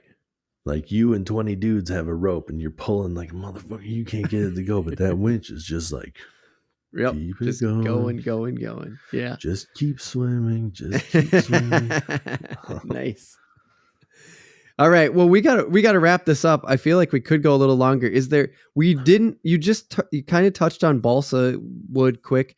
Is there anything to material that you specifically want to bring to the table before we go, or any like I mean, last things that you feel like we didn't get to here before we wrap up in like quick couple minutes? no, not really. It's just like the the wood is a little bit less durable, but it'll still last a long time. I mean, Mm-hmm. you got the one with the bite marks on it. I had a DT Fat in blue Mm. that I like had a weed on, and I kind of whopped it on the water real fast. And then all of a sudden the whole body was sitting there, and the bill was still tied on, and like around the front had just like cracked off because it's just Oh wood. no. So I just like ripped its face off, which I don't think is ever going to really happen in any of this plastic stuff. Right. Right. It's like plastic and metal that I think is going to hold up quite a bit better. But um, it's all just kind of a personal preference. Mm-hmm. The all of these balsa wood ones aren't hollow; they're all solid. Yeah. They're You a know, piece of wood. Like they're literally carved out of a yeah. piece of wood. I can't. I'm trying to show that. You know, Well, you can't grab the trebles too hard. is there a rattle in this fucker thing? There is. What the shit, dude? I didn't know there was a rattle in this. How? I don't know. They must like. It looks like there's like epoxy on the tail. They must throw a bead in there. Oh, maybe they carve it out and then, Is- or is that just the lip making noise? Like the No, I got my fingers on Oh yeah. Every part that moves. I Huh. guess there's a rattle in a Okay, I DT10. thought that all the woods were hard too. Yeah, I Like were thought. just solid through that they were just carved out of wood. That's crazy.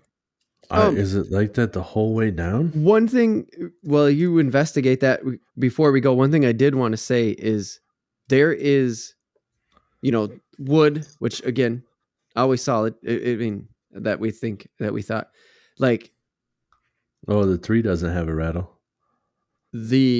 so the one thing I guess I just wanted to point out is plastics have the ability to be clear, and that's like one of the bigger differences. I don't know what clear is or means, but this one I Yeah. got here, it's got a mirror inside. Oh, yeah, yeah. Some of them. So like there's it's a clear plastic body with some color on it, and then they went and put reflective material inside of it. And Yeah. so there's things like that plastics are This doing one, that, other things are not. this one you can see too. That you see that ball bearing kind of roll. I can't see it in the low. Oh yeah. There it goes. Never mind. I got it. So this one has one big ball bearing. It's got that rattle. Yeah. But like some of these cool ones like this, that chamber is set up for it to roll back like that. Now all the weight's in the tail. Oh. So when you cast it, it's like a missile. Oh. And then when it swims, it rolls back up to the front. Yep. Nice. It just rattles around in there. Yeah, because it tips down so it rolls forward. Yeah. Other things to take into consideration if you're. Yeah, and some are like a kind of a hybrid between the two. So it's just really kind of play around with it. Like the BX on this BX Brat stands for Balsa Extreme. Mm. And this front part is very clearly plastic. This lip is plastic. The face that it meets is plastic. But there's a line that this actually becomes like balsa. They have a plastic head and they attach balsa wood body to it. It's almost like there's like plastic all the way down the side, and then you can see the wood. Like there's certain colors where you can actually see the wood inside of it. That like the outside's like clear plastic and there's balsa on the inside. Oh, that's cool. Like a composite. Like yeah, that's these a composite ones aren't cheap. one. This is like $11, I think, for this little guy. So Damn. some of these get expensive. None of these are really that cheap, but like these are probably the cheapest ones. The Strike King KBD ones. Mm-hmm. Those I think are only like $6. Okay. $5 or $6 around there. Sure. And if you watch for sales, I mean, like how you just said, damn, all the baits that we bought, these are all like $10.99. Yeah. Every one of these for 13 fishing ones, but we got them on damn good sales. Yeah. So yeah, as far as the material goes, no, I don't know. I know that some people like prefer the balsa wood, and there's like they like the floating. Some of them, the balsa floats faster in some circumstances. Okay. Than the other ones, sure. But I think that's just a personal preference. It doesn't. The floating speed doesn't really matter to me. It's more of the shape and the bill. Right. That's going to be the impact when you're going in and shopping for the first time or whatever. And you really do want to try to like Mike says, and he's not the only one. It like water temperature really plays a role in what you're doing, but sometimes going outside the box can help you. Right. If it's a real pressured system, he says it too. If it's a real pressured system, everybody's out there using the freaking fat one. Yeah. And they're real wide wobble in the summer. With the chartreuse paint on it. And nobody's catching the fish. If you go like a muted, thinner one, because they've been seeing the same thing all day. Right. Giving them that tight vibration might get them a bite. Right. They might think like, oh, and it might be the middle of summer when you're like, I shouldn't be using this tight wobble. Give it a shot if it feels right. Which is, I was just going to say, like that's part of the kind of magic of crankbaits in a way, and why this became its own episode is because so many choices, so many colors, so many different, just by putting a lip on it, right? Yeah. Like it just putting a different lip on the front of the same bait changes it quite a bit, and it's still a crankbait. And so like there's just all Yeah. these different options that are What? And like yeah, available to and you. like the shape of it. Like this one says that it's the 13 fishing one that we just got. This one is more of like that square bill shape. Yeah. That's going to deflect off a cover better than the rounded one. So Right. you might be fishing at the same depth, but you know that you're going to be casting it near some, like a fallen tree, or you're casting like on a rocky point or whatever. Yeah. That might be the guy to go with. Right. Because you're hitting that stuff. The rounded one can still deflect, especially when you're talking about like rocks or gravel. Like you can get down there and not really give you any problems. But the square bill deflects off of stuff more, and a coffin bill is really kind of the same idea, right? And as a square bill, like as far as the deflection goes, but a coffin bill is old school, Halloween style coffin, right? That that like 3-sided. Yeah. So they deflect off of cover better than the rounded ones. Sure. So that's another thing to think about too. Like this might dive the same depth as the other one, but if you know that there's a lot of shit for you to bounce it off of, even if you're casting docks. Oh, sure. If it's getting close to a dock, the square bill can bounce off of that post better. Nice. And honestly, it's weird. I know if you're a beginner and you're just hearing it, it sounds weird. Deflecting it off of cover is what you want to do. Because it can trigger bites. When you bounce it off of the pole, when you bounce it off of whatever, I don't know what it is, if it's a noise, if it's... Or just looks weird. It might be the fish is watching. Yeah, it might be that the fish is watching it, just being like, that guy's swimming kind of weird. And then all of a sudden he like runs into a post and he's like, dumb shit ran into a post. I'm eating them. Easy. I got this one. Yeah, easy. I got this, dude. He can't even swim straight. There's something. I'm going to do him a favor. He's not going to make it. All right, dude. That'll do it for now. Yeah. That I know we've talked a lot about cranks before and just on and off, but we had to get into it. And what you got? One more thing. Color can play a role too a little bit. Sometimes like the clear ones, if you're trying to be more stealthy, a clear one is harder to see sometimes. Like the circuit board one or that metal one can have some flash and like maybe stand out. Your fish might notice this metal one, so you might have to switch up. Talking about the lip again. Yeah, this one from Rapala, they claim that it's hard for like a fish to see that red. Yeah, once it goes down further in the water column. Yeah. So I guess that's one of the things. Yeah. But at the same time, they say it's harder for the fish to see red. They put red hooks and they put like some red here to make it look like it's bleeding. And it's like, well, can they see it or can't they? so I don't know. But yeah, just another thing to keep in mind. The color can play a role. I wouldn't get hung up on it. But if it's think more about the body color than the lip color. Yeah, probably. I mean, body color, even the body color is not necessarily as important as getting the bait in front of the fish and trying to use the right lure for the right time of year. Yeah, I got you. That kind of stuff is more try to dial that in. Gotcha. But if it comes down to like, I'm casting a crankbait and so is my friend and he's catching more, and you're diving to the same depth, then maybe try to figure it out. Then, like, well, is your color different? Oh, your lip is clear and mine has this metal blade that's flashing like a motherfucker.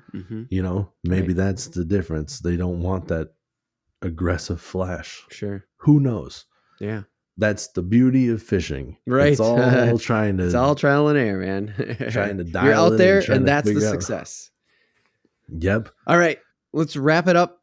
Let's get over to the random take. We're going to talk a little bit of defense because these wolves right now is what's sparking this off.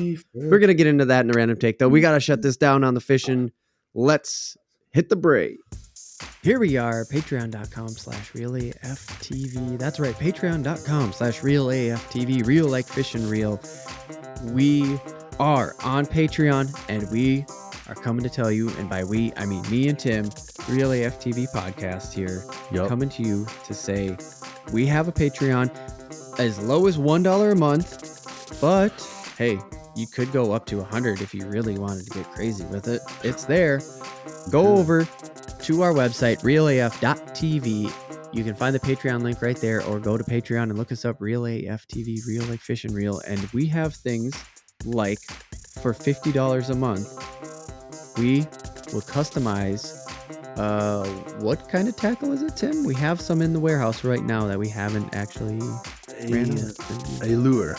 Yes. Lure, thank you. Is a crankbait. Crankbait. Yes, we will customize a crankbait for you. At the $50 tier. Also, Patreon, if you're new to the whole Patreon thing, if you're on a podcast, you're probably not that new to it. But Patreon is something that you can jump in and out of. Like, if you do $50 this month, bam, you get the custom lure. But you don't want to do that for the whole year.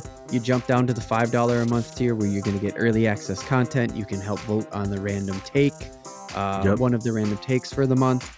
And, we'll keep up with you on Patreon as well. Like just a direct Patreon contact. There's communication you do only through Patreon. That's what I'm trying to say. So if you're new, there's just a little intro to it. Yeah. And to clarify, that custom painted lure is a fully custom painted lure, like the pattern and everything. That won't be just something that we have a lure that we just like write Real AFTV out. Yes. Thank you, Tim. Thank you for clearing that up, because yes, it's a slug, for lack of a better word, right now, and it will be turned into something. Right. I'm not good at the whole fishing lingo, so maybe Tim, you could evaluate on that a little, or like elaborate on that. Yeah, I mean, right now it has no color, and I will give it color. There we go. It will look like a bait fish imitation of some sort. It might not be exactly colored. It might not be realistic. Some of that stuff out there that the different companies work with makes different stuff, but it will be a custom painted lure, and it won't look like dog shit. Because not to be like too full of myself, but I have some talent. You have some artistic talent. Yes. Yeah, very true. If you know friends and family and stuff like that got a few bucks to kick our way, let them know. realaf.tv. Scroll down a little bit. There's the Patreon link. It'll shoot you right over. Sign up for a little bit. Yeah. Welcome back to the Real AFTV podcast. 10,000 likes. This is the random take, and we are about to talk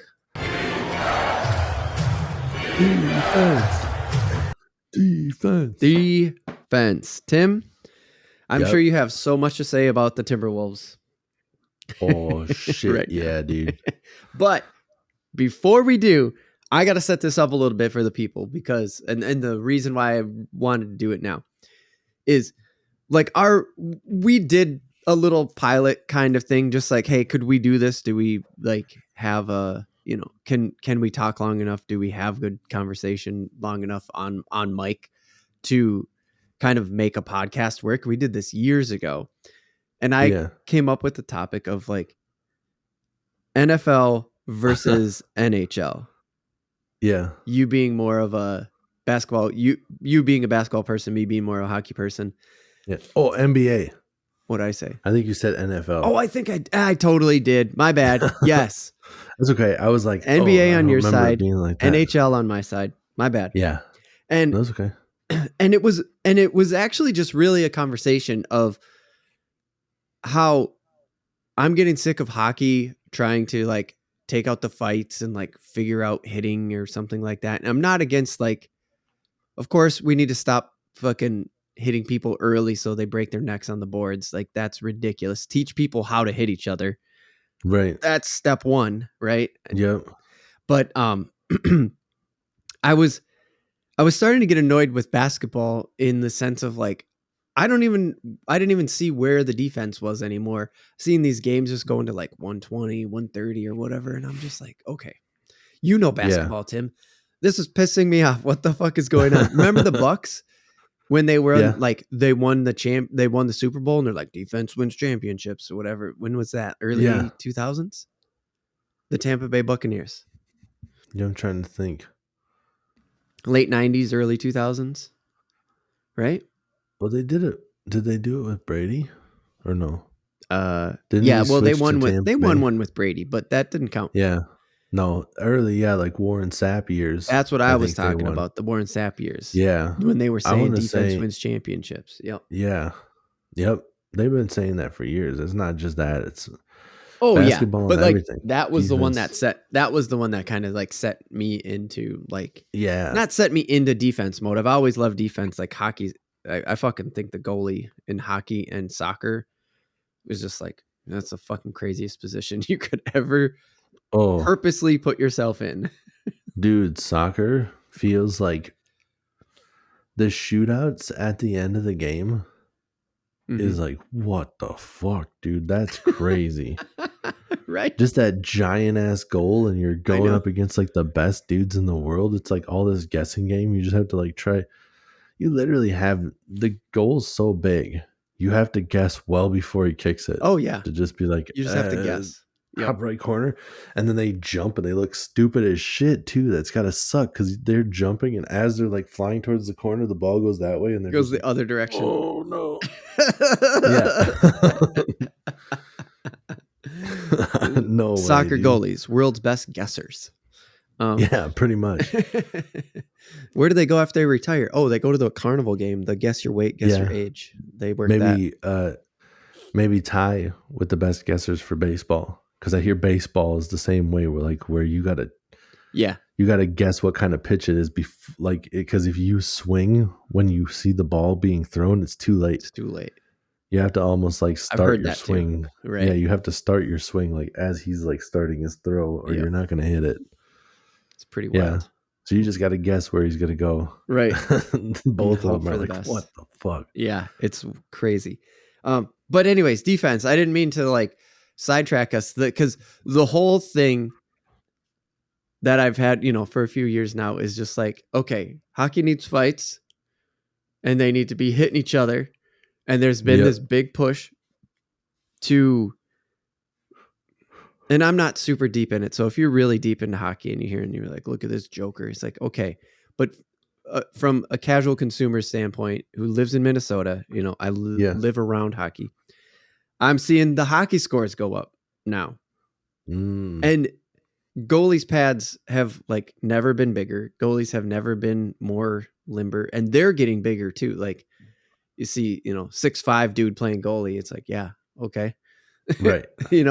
And I'm exaggerating a little bit there. I'm sure that's not the average, but where I'm going is there just seems to be this big push of just like offense in both the NBA and in the NHL.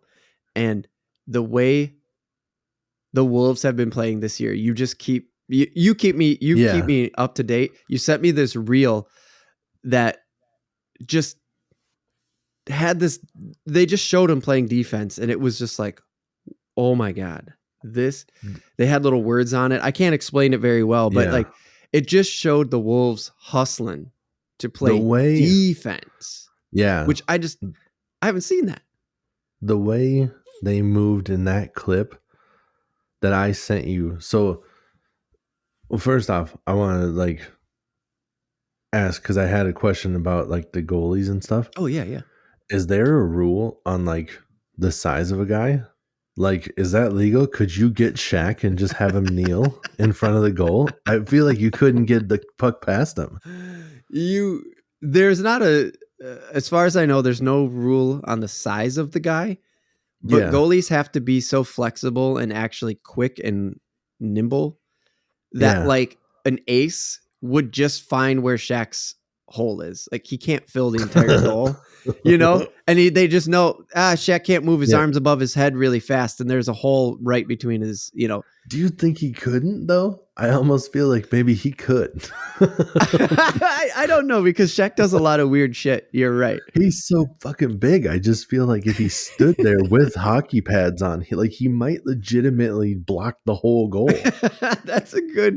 It's a good question. So last I heard is there's a limitation to the size of the pads. Sure. So like if he was so big that he had to just wear shin guards from a soccer game, you know, like your entire shin is the size, so it's maxed out. I mean, there's probably a rule too where you can't just like stay on your knees the whole time either. So he'd have to be on his feet and like drop down to his knees. Like just kneeling the whole time is not allowed. Oh, I get what you're saying. Yeah, like you have to be on your skates. Yeah, I'm not sure about that. Because then there would be a giant spot to be able to shoot if he's got to like stay on his feet. And he drops. Right. Yeah. Right. Anyways, you could beat him, no problem. But yeah, I got you. That defense though, I mean, yeah, right. So that play, they're coming down the court. They pass to the open guy on the 3 line. He's about to shoot. Karl Anthony Towns like goes to like block him. Mm-hmm. And when he goes up to block him, the guy gives a little never mind and passes to the next guy. And when he passes to the next guy, it goes like what do? They pass down to the corner or whatever, and like Towns drops down to kind of get down to like the rim, like a rebound or whatever. Mm-hmm. But then they pass it back. And when they pass it back, that guy is open for a split second because of how they do it. So one of our players rotates over. They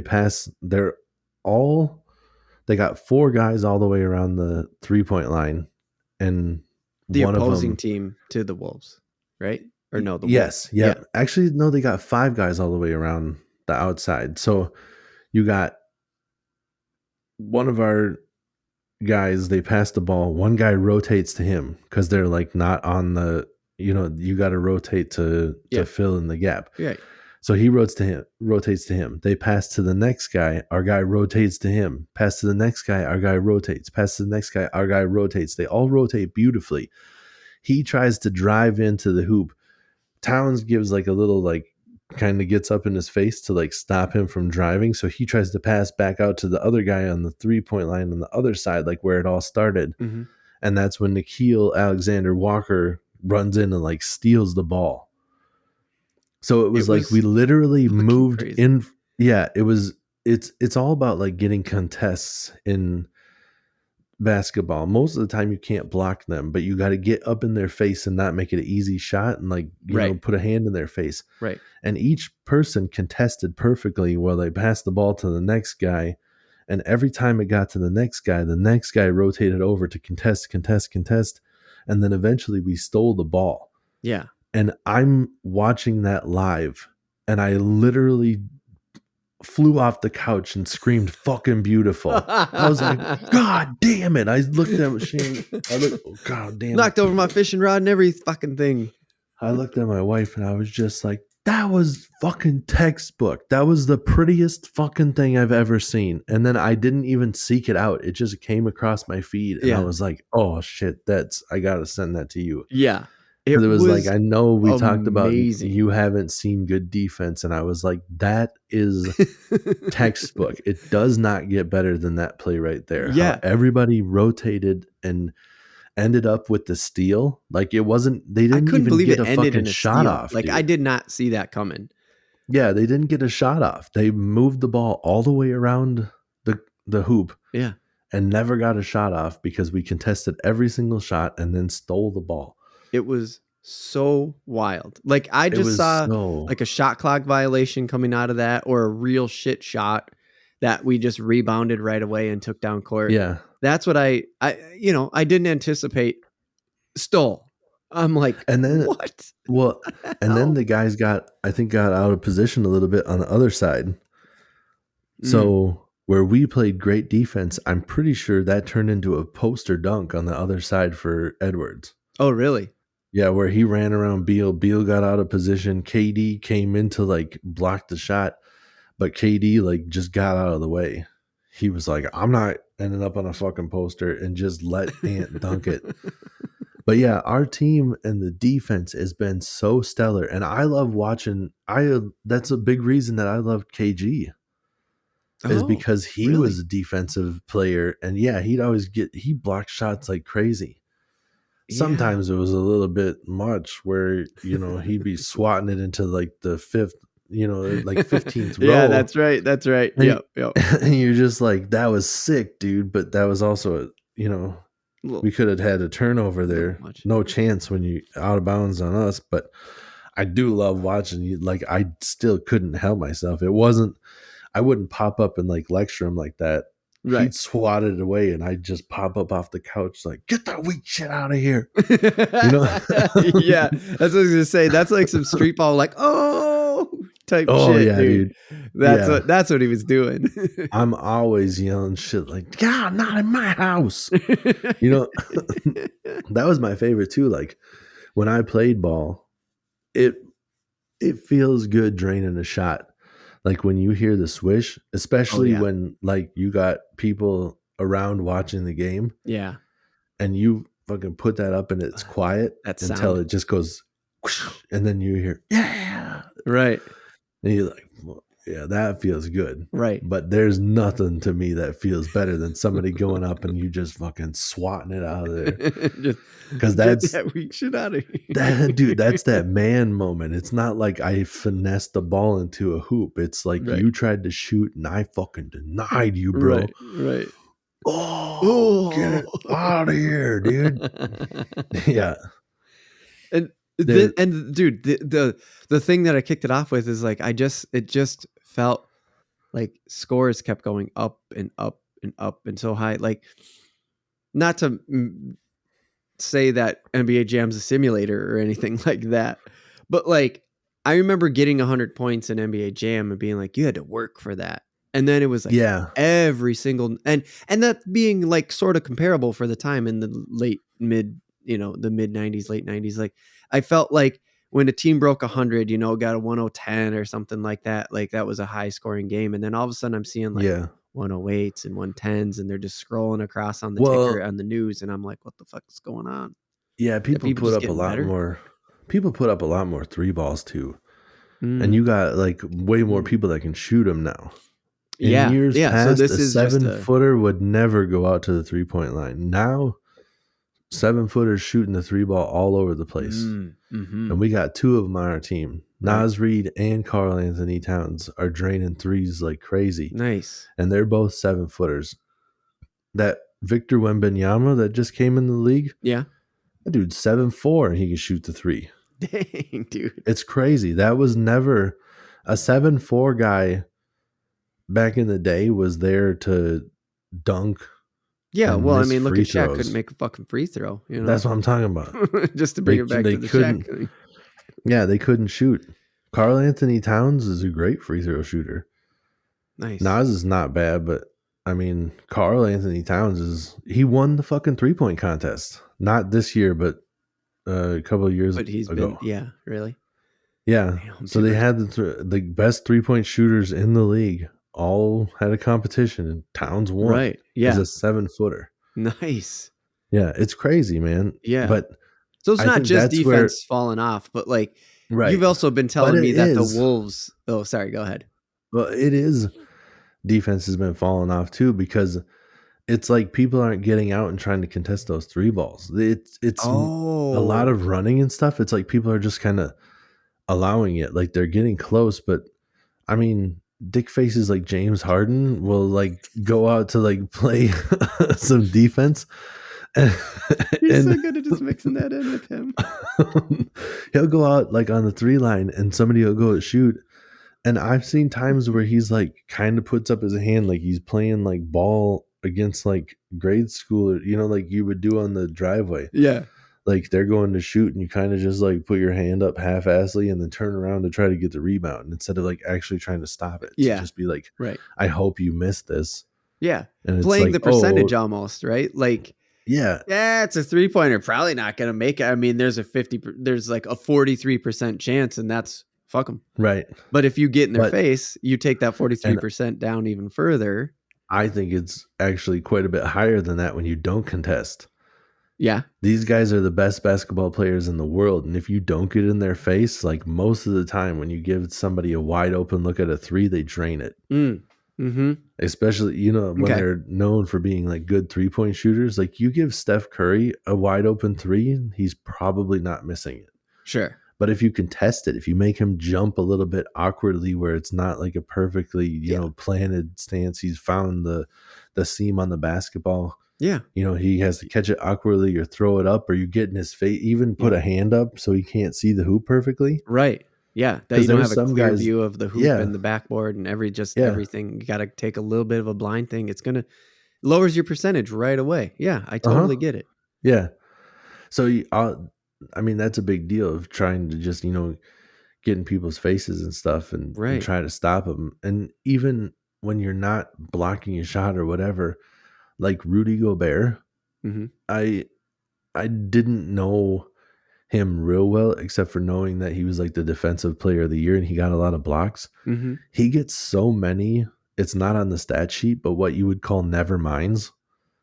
Like where he's underneath the hoop and like somebody's driving and wants to do something. And on a lot of other players, they'd be trying to take a shot. And Rudy takes like one step towards them and they pass it back out. They're like, fuck that, dude. I'm not trying. Yeah. So, yeah. So they call him never minds. He's like, there was another never mind. Rudy got another never Really? mind where they literally just like go, nope, never mind. Right. Yeah. Yeah. Yeah. They thought they Yeah. had something, and then all of a sudden, poof, there's Yep. Rudy in their face. There Yeah. he is, ready to stop it if you try to shoot. Right. So yeah, they'll pass it out because it's another thing of like maybe they won't get blocked, but they're trying to get the highest percentage shot. Right. Yeah. And trying to put up a shot underneath the hoop against a 7-footer that's already a 3-time defensive player of the year is like, I'm going to try to pass the ball someplace else. Right. Right. Hopefully someone's out of position and we can actually get these 2 points where, yeah, like, I'm pretty much just giving the ball over if I go in. Yep. So yeah, everybody starts playing as a team well when you start meshing and everybody starts moving in unison. That's a big part of it. You got to make sure that everybody's moving together and we're all, if one person rotates over and the rest didn't rotate over like they were supposed to, a guy would have had an open shot. But because everybody did exactly what they were supposed to on a play like that and other plays throughout the year, it makes a huge difference. And then you got Rudy and Jaden McDaniels are both like lights out defenders. And Jaden, we lost last year because he got so pissed he punched a wall and broke his hand. Oh yeah, I remember you telling me about that. Damn it, Jaden! Dude, so, come on. And Nas got the 6th man of the year. Oh, so he's the 6th man of the year like throughout the whole NBA, and he was out last year. Did you hear about our coach? No, what? Our coach got run into. Devin Booker forced Mike Conley out of bounds as they were like running down the court. It ended up being a foul on Booker, but he ran into our coach and our coach went down awkwardly and ruptured his patella tendon. What the hell is that? Like your elbow, but I don't tendon it goes over your kneecap. Oh, you're just itching. Yeah. Oh, sorry. Yeah, I was. My bad. Yeah. I wasn't even thinking about it. Oh, my God. So what, is he out there coaching now with one of those fucking scooters? And he's supposed to because make the flight. It probably has to be straight. I think so. He's supposed to make the flight for the first game. It literally happened in the last game of the first series. Oh, fuck, dude. Yeah. Shit. So, yeah. But defensively, dude, this team has been so much fun to watch, too, because my first time, I know that there's been some, like, blocks here and there where somebody tries to take a game winner and it gets stopped. Like, somebody gets a finger on it when they go up for it. Mm-hmm. That one with Ant earlier this year, I've never seen a fucking block like that to end a game. Why? Because the Pacers, I think we were up by 2, and the Pacers guy they pass the ball down the court and he's running down the court and he's going to shoot a layup. And if he can make this layup, I think it goes to overtime. Mm. And Anthony Edwards runs down the court and Oh, jumps so fucking high that he hits the back of yeah. his head Yeah, you showed me on this. the rim as he's flying. Yep. But he swats that ball out of there, and that's it. It's a buzzer beater, game winner, fucking swatted out of here. Defensive play. Like I've a buzzer like beater how, defense play. Never heard of that before. dude, how I said get that weak shit out of here. Yeah. I've never seen anybody be able to go, bah, game. Right. Just be like, Right. That's game. Right. Just That's what I'm saying. Like it happens more often than not in baseball. Catch, last out, that's it. Game over. Top of the home team, top of the ninth. All they got to do is get 3 outs and they don't have to go back to bat. Yeah. You don't have to play the bottom of the ninth. So game over, done. Right. Just like that. Yep. Offensive, crack a home run, bottom of the, and right. that's it. Game over right there. 2 outs. You crack a homer, you get the run in. So what? You didn't get a 3rd out. You got another run. That's the offensive version. Buzzer beater shots. Hear about them all the time. Big Ten, right? March Madness just got over. Always that's the highlight reel, man. There was just a buzzer beater pointer or whatever. Yeah, Murray with the Nuggets hit a buzzer beater, like a legit buzzer beater. He did it twice in the series. No way, dude. Yeah, well, like the second one was he hit one to put him up by 2, I think, with like maybe 2 seconds left, somewhere around there. And the Lakers didn't have any timeouts, so they had to try to like advance the ball and like throw it up from half court, and it didn't even come close. I don't know if it got blocked on that last shot partially or what, but he hit that shot to like basically be like, that's game. And game 2, they came back from 20 points down. And it was I think it was a tie game, and it was gonna go to overtime. Okay. And he legitimately like put it up, and like the light turns red and the buzzer sounds before the ball drops. That kind. Dang, dude. Where it puts it up. Yeah. Swish. Happens in the air. Boof. And it happened in Denver, so the crowd just goes fucking wild. Oh my God. That was another part that was actually kind of fun with the Wolves one, because that happened in Indiana. So everybody's like, oh, lay up, and then Edwards just goes, I make your night shitty.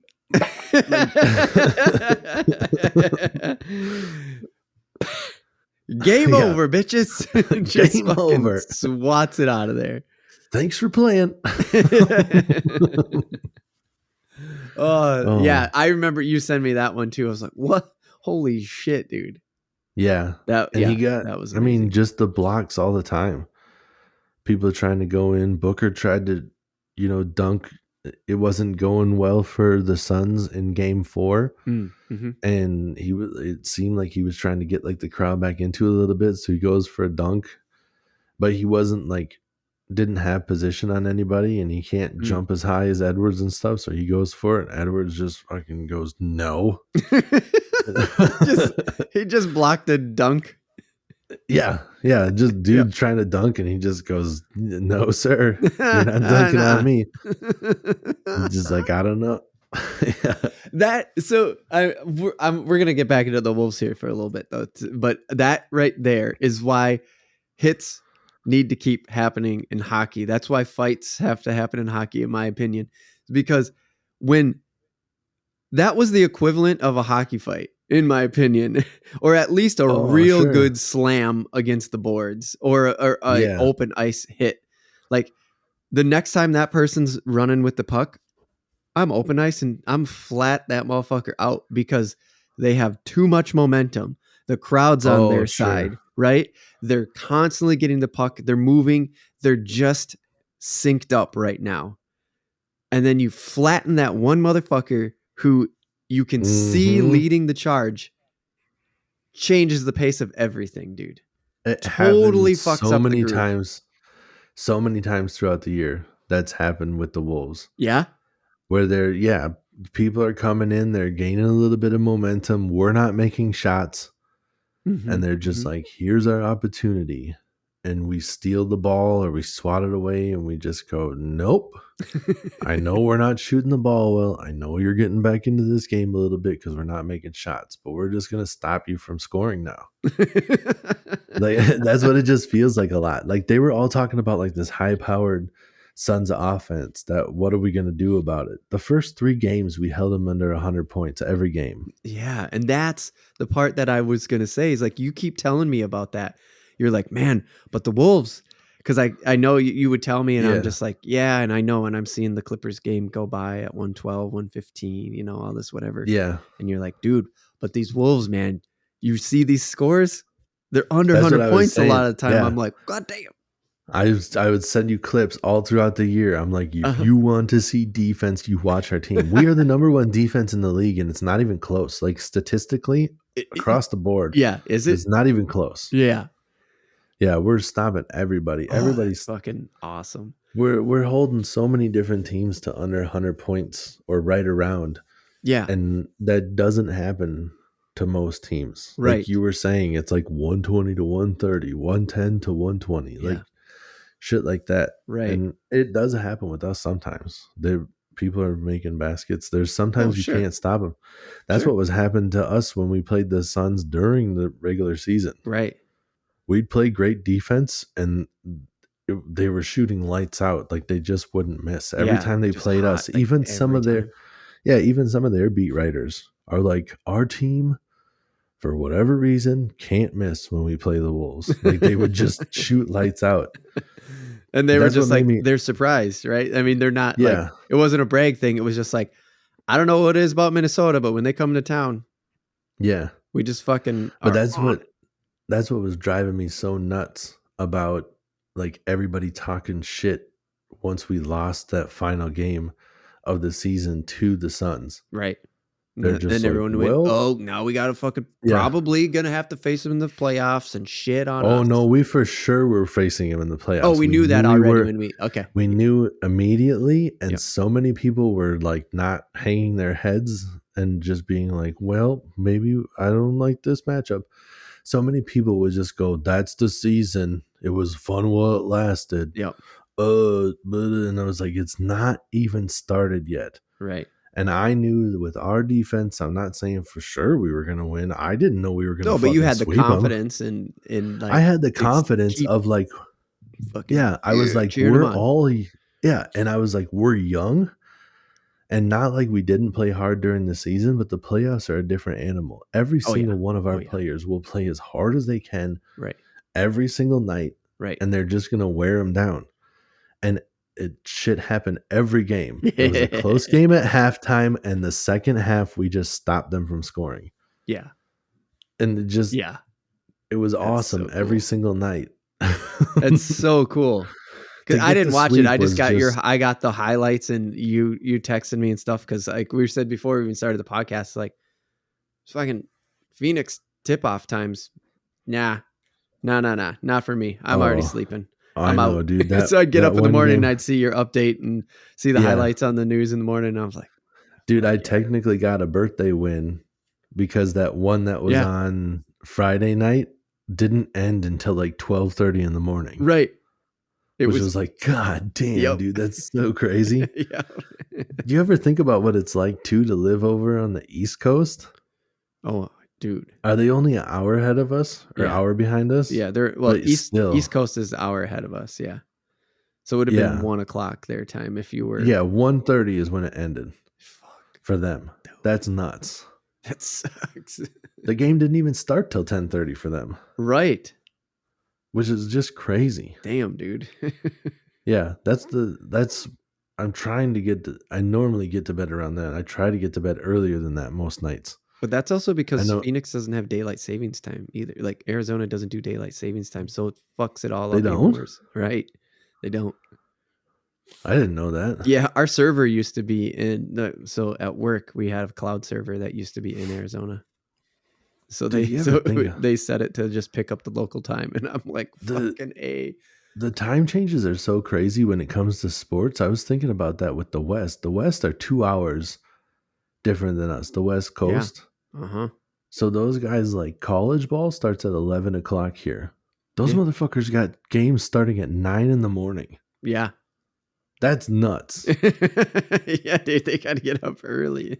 Their 9:30 games are starting at 7:30 for them. Like, our, like, good, I like that time is like their late games. Yeah. Most of their games are starting around like 5:30. Their 6 o'clock games start at 4 o'clock. They're like not even done with work half of the time. People be coming in, like, you see more people come in at halftime than leave, which is usually the opposite. Right. People Yeah, at they're the just Clippers game be coming in for the second half instead of leaving. Like, right. Why didn't you guys get here earlier? Dude, my game didn't end, until whatever. right, They're just my work. I was at work, dude. right. I fucking just got Everybody off else work. is like, Game yeah, started at 4:30. Fuck. right. You go to work till 6:30? No, 4:30. It's a different time than you, you know? You know? Yeah. Dude, it must have sucked, man. And I just want to say, like, I'm not here to just be like, fucking offense bullshit. Oh shit. Sucked. What's up? I just checked real quick. 6 6 o'clock on Saturday is our game time. It's been to be determined for a while now. Oh, We play they scheduled Saturday it now game. because the other games have figured themselves out in slot times with the big Must TV have been networks. close enough. Yeah, I don't know what the fuck they were waiting for because today was 2 East games. So I Just don't know. TV time, I'm guessing. Whoever has the bid, right? Oh, it could be once they figure out the East. Yeah. But on Saturday, they only have one team. It's just us and the Nuggets. Unless another game will pop up later.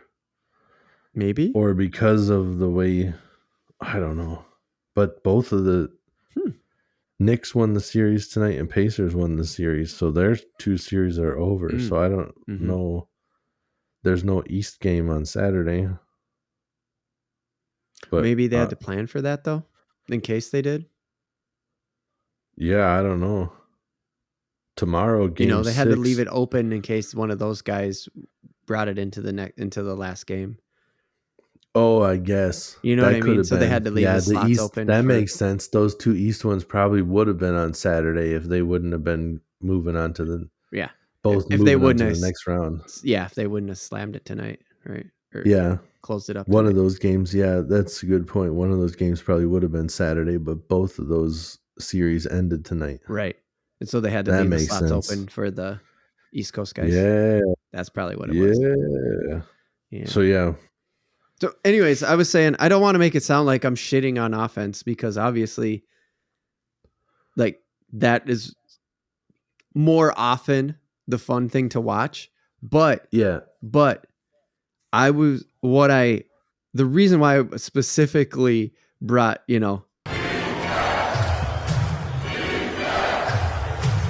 to like as the topic, like that's what I'm going to be putting it up as, is because I was getting sick of like what appeared to me was the catering of offense, of like the flashiness of the high scores, and that being something that like the leagues were purposely and maybe still are catering to. Dude, when I just want to see a good fucking competition. I don't give a shit. It could like a 1-1 baseball game.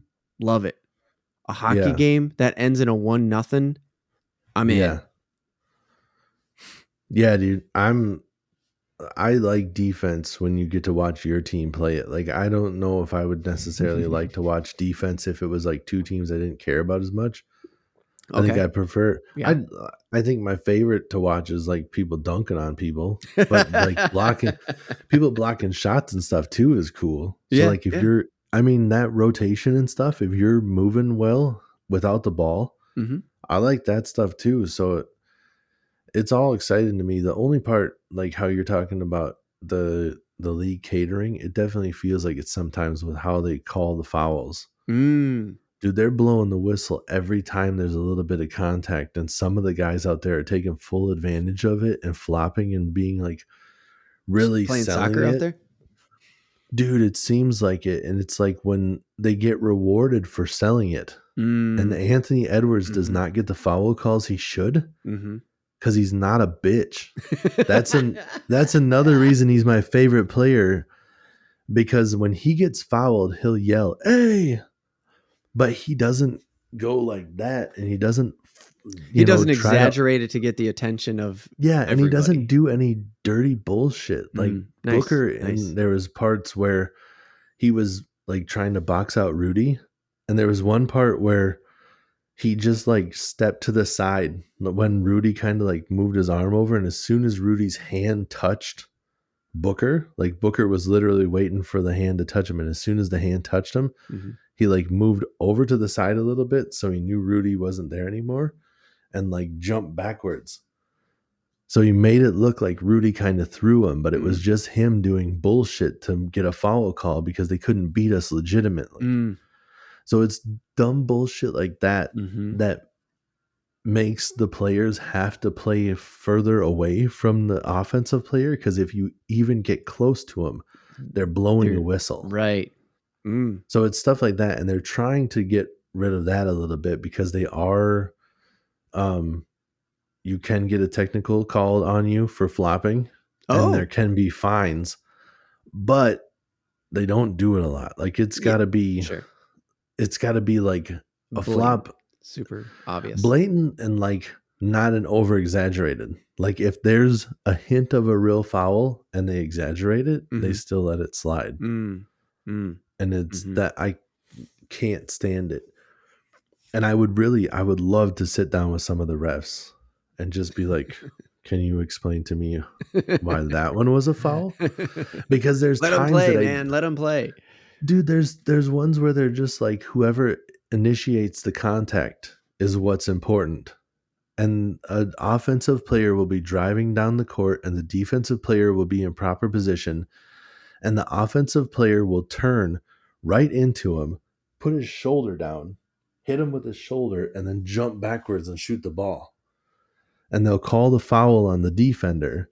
See? And it's like the defender didn't do shit except for run there. I mean, how can you say that the offensive player didn't create the contact there? Right. They ran in, they literally lowered the shoulder. Yeah. And that's what I don't understand. I'm like, can you honestly, not trying to be a dick, explain to me how the fuck that was a foul on the defender there? Right. Right. And we get called for shit like that all the time. And game 3, I was blowing a fucking gasket in the first quarter. Dude, I was literally like, that's not a foul. I'm screaming at the TV. There was a couple of things where I really lost my shit. I wasn't trying to. I was just trying to be mellow. But they called like the energy, just like, they called 4 of them in a row. They called like the foul shots got out of control so fast, and I started screaming at the TV, and my wife is like, you're being a bad example, because my son's right there. And I literally turned to my son and I go, sometimes when people suck at their job, you can yell at them and tell them that they suck. I'm not a bad example. These refs are a bad example. Don't be like these refs. Oh shit, dude. And I was just, that day I was not, I took just a couple fired deep up, breaths afterwards. But up. yeah, it's my team and I want to win. Right. And I got mad at everybody saying that we weren't going to win already. So I already am just like, don't you take this away from me, refs. Right. You're the only one that's going to keep them in it right now. They can't stop us. Right. And then to get the sweep after everybody was like, we're never going to win. And just like we never lost in that first series. The Nuggets is going to be a completely different ball game. Oh, yeah. They're a well-oiled team, and they all work together well. Yep. The Suns, I think, just got lucky during the regular season. And we're just shooting up shots. Like you said. I mean, like, our defense was still playing good. Right. We just couldn't, like, they're well-contested shots constantly, and they wouldn't miss. Right. The announcers and all the fan base, every time, whoop, shit. Water splashed. Like, oh yeah, I heard that, but I didn't know. But I can't see it, of course. But I could hear the little. But it like, just they were shooting lights out. We couldn't stop them. That was the only thing that had me nervous. Where I was just like, what if? What if for whatever reason they can't miss against What us? if they're just what if they just keep Because and then on. like just it happened just like it should. Good. And they couldn't make every fucking shot. Not even close. Right on. And you might look at the numbers on that last game and be like, well, Devin Booker put up 49 points. How good is your defense? 20 of those points came from the free throw line. Because he kept doing all those bullshit floppy fouls. All right, man. We're running long on this. Let's wrap it up. Like, subscribe, and do all that stuff. What else? Wait, no. Yeah, I did that right. Yeah. Because you can like and subscribe on the YouTubes, and you can follow us on Spotify now, and it's probably something you could do over there on iHeartRadio. I don't know, but they like own everything audio now, so check them out. Yeah. Comment if you Amazon, want, like I talked about at the beginning too. Sorry, go ahead. Yeah, Amazon. No, I was just saying the swipe up. I think it is for Spotify. Oh yeah. You got something to say? You want to throw a comment out there? Cool. Yeah, let's hear it. You want to be like, James Harden is actually kind of good, and I'll just be like, whoa. I'll just say that. You already know the response, but you can put it in the comments anyway. Yeah. That's fun. All right. That's a wrap. And a Patreon. Oh yeah, that's right. In the middle, if you're hitting the split and you didn't hear it, patreon.com/realaftv. Remember real like fish and reel. Social medias too, right. Twitters and Facebooks and that stuff. All that jazz. Instagram. Yep. Check it out. Yep.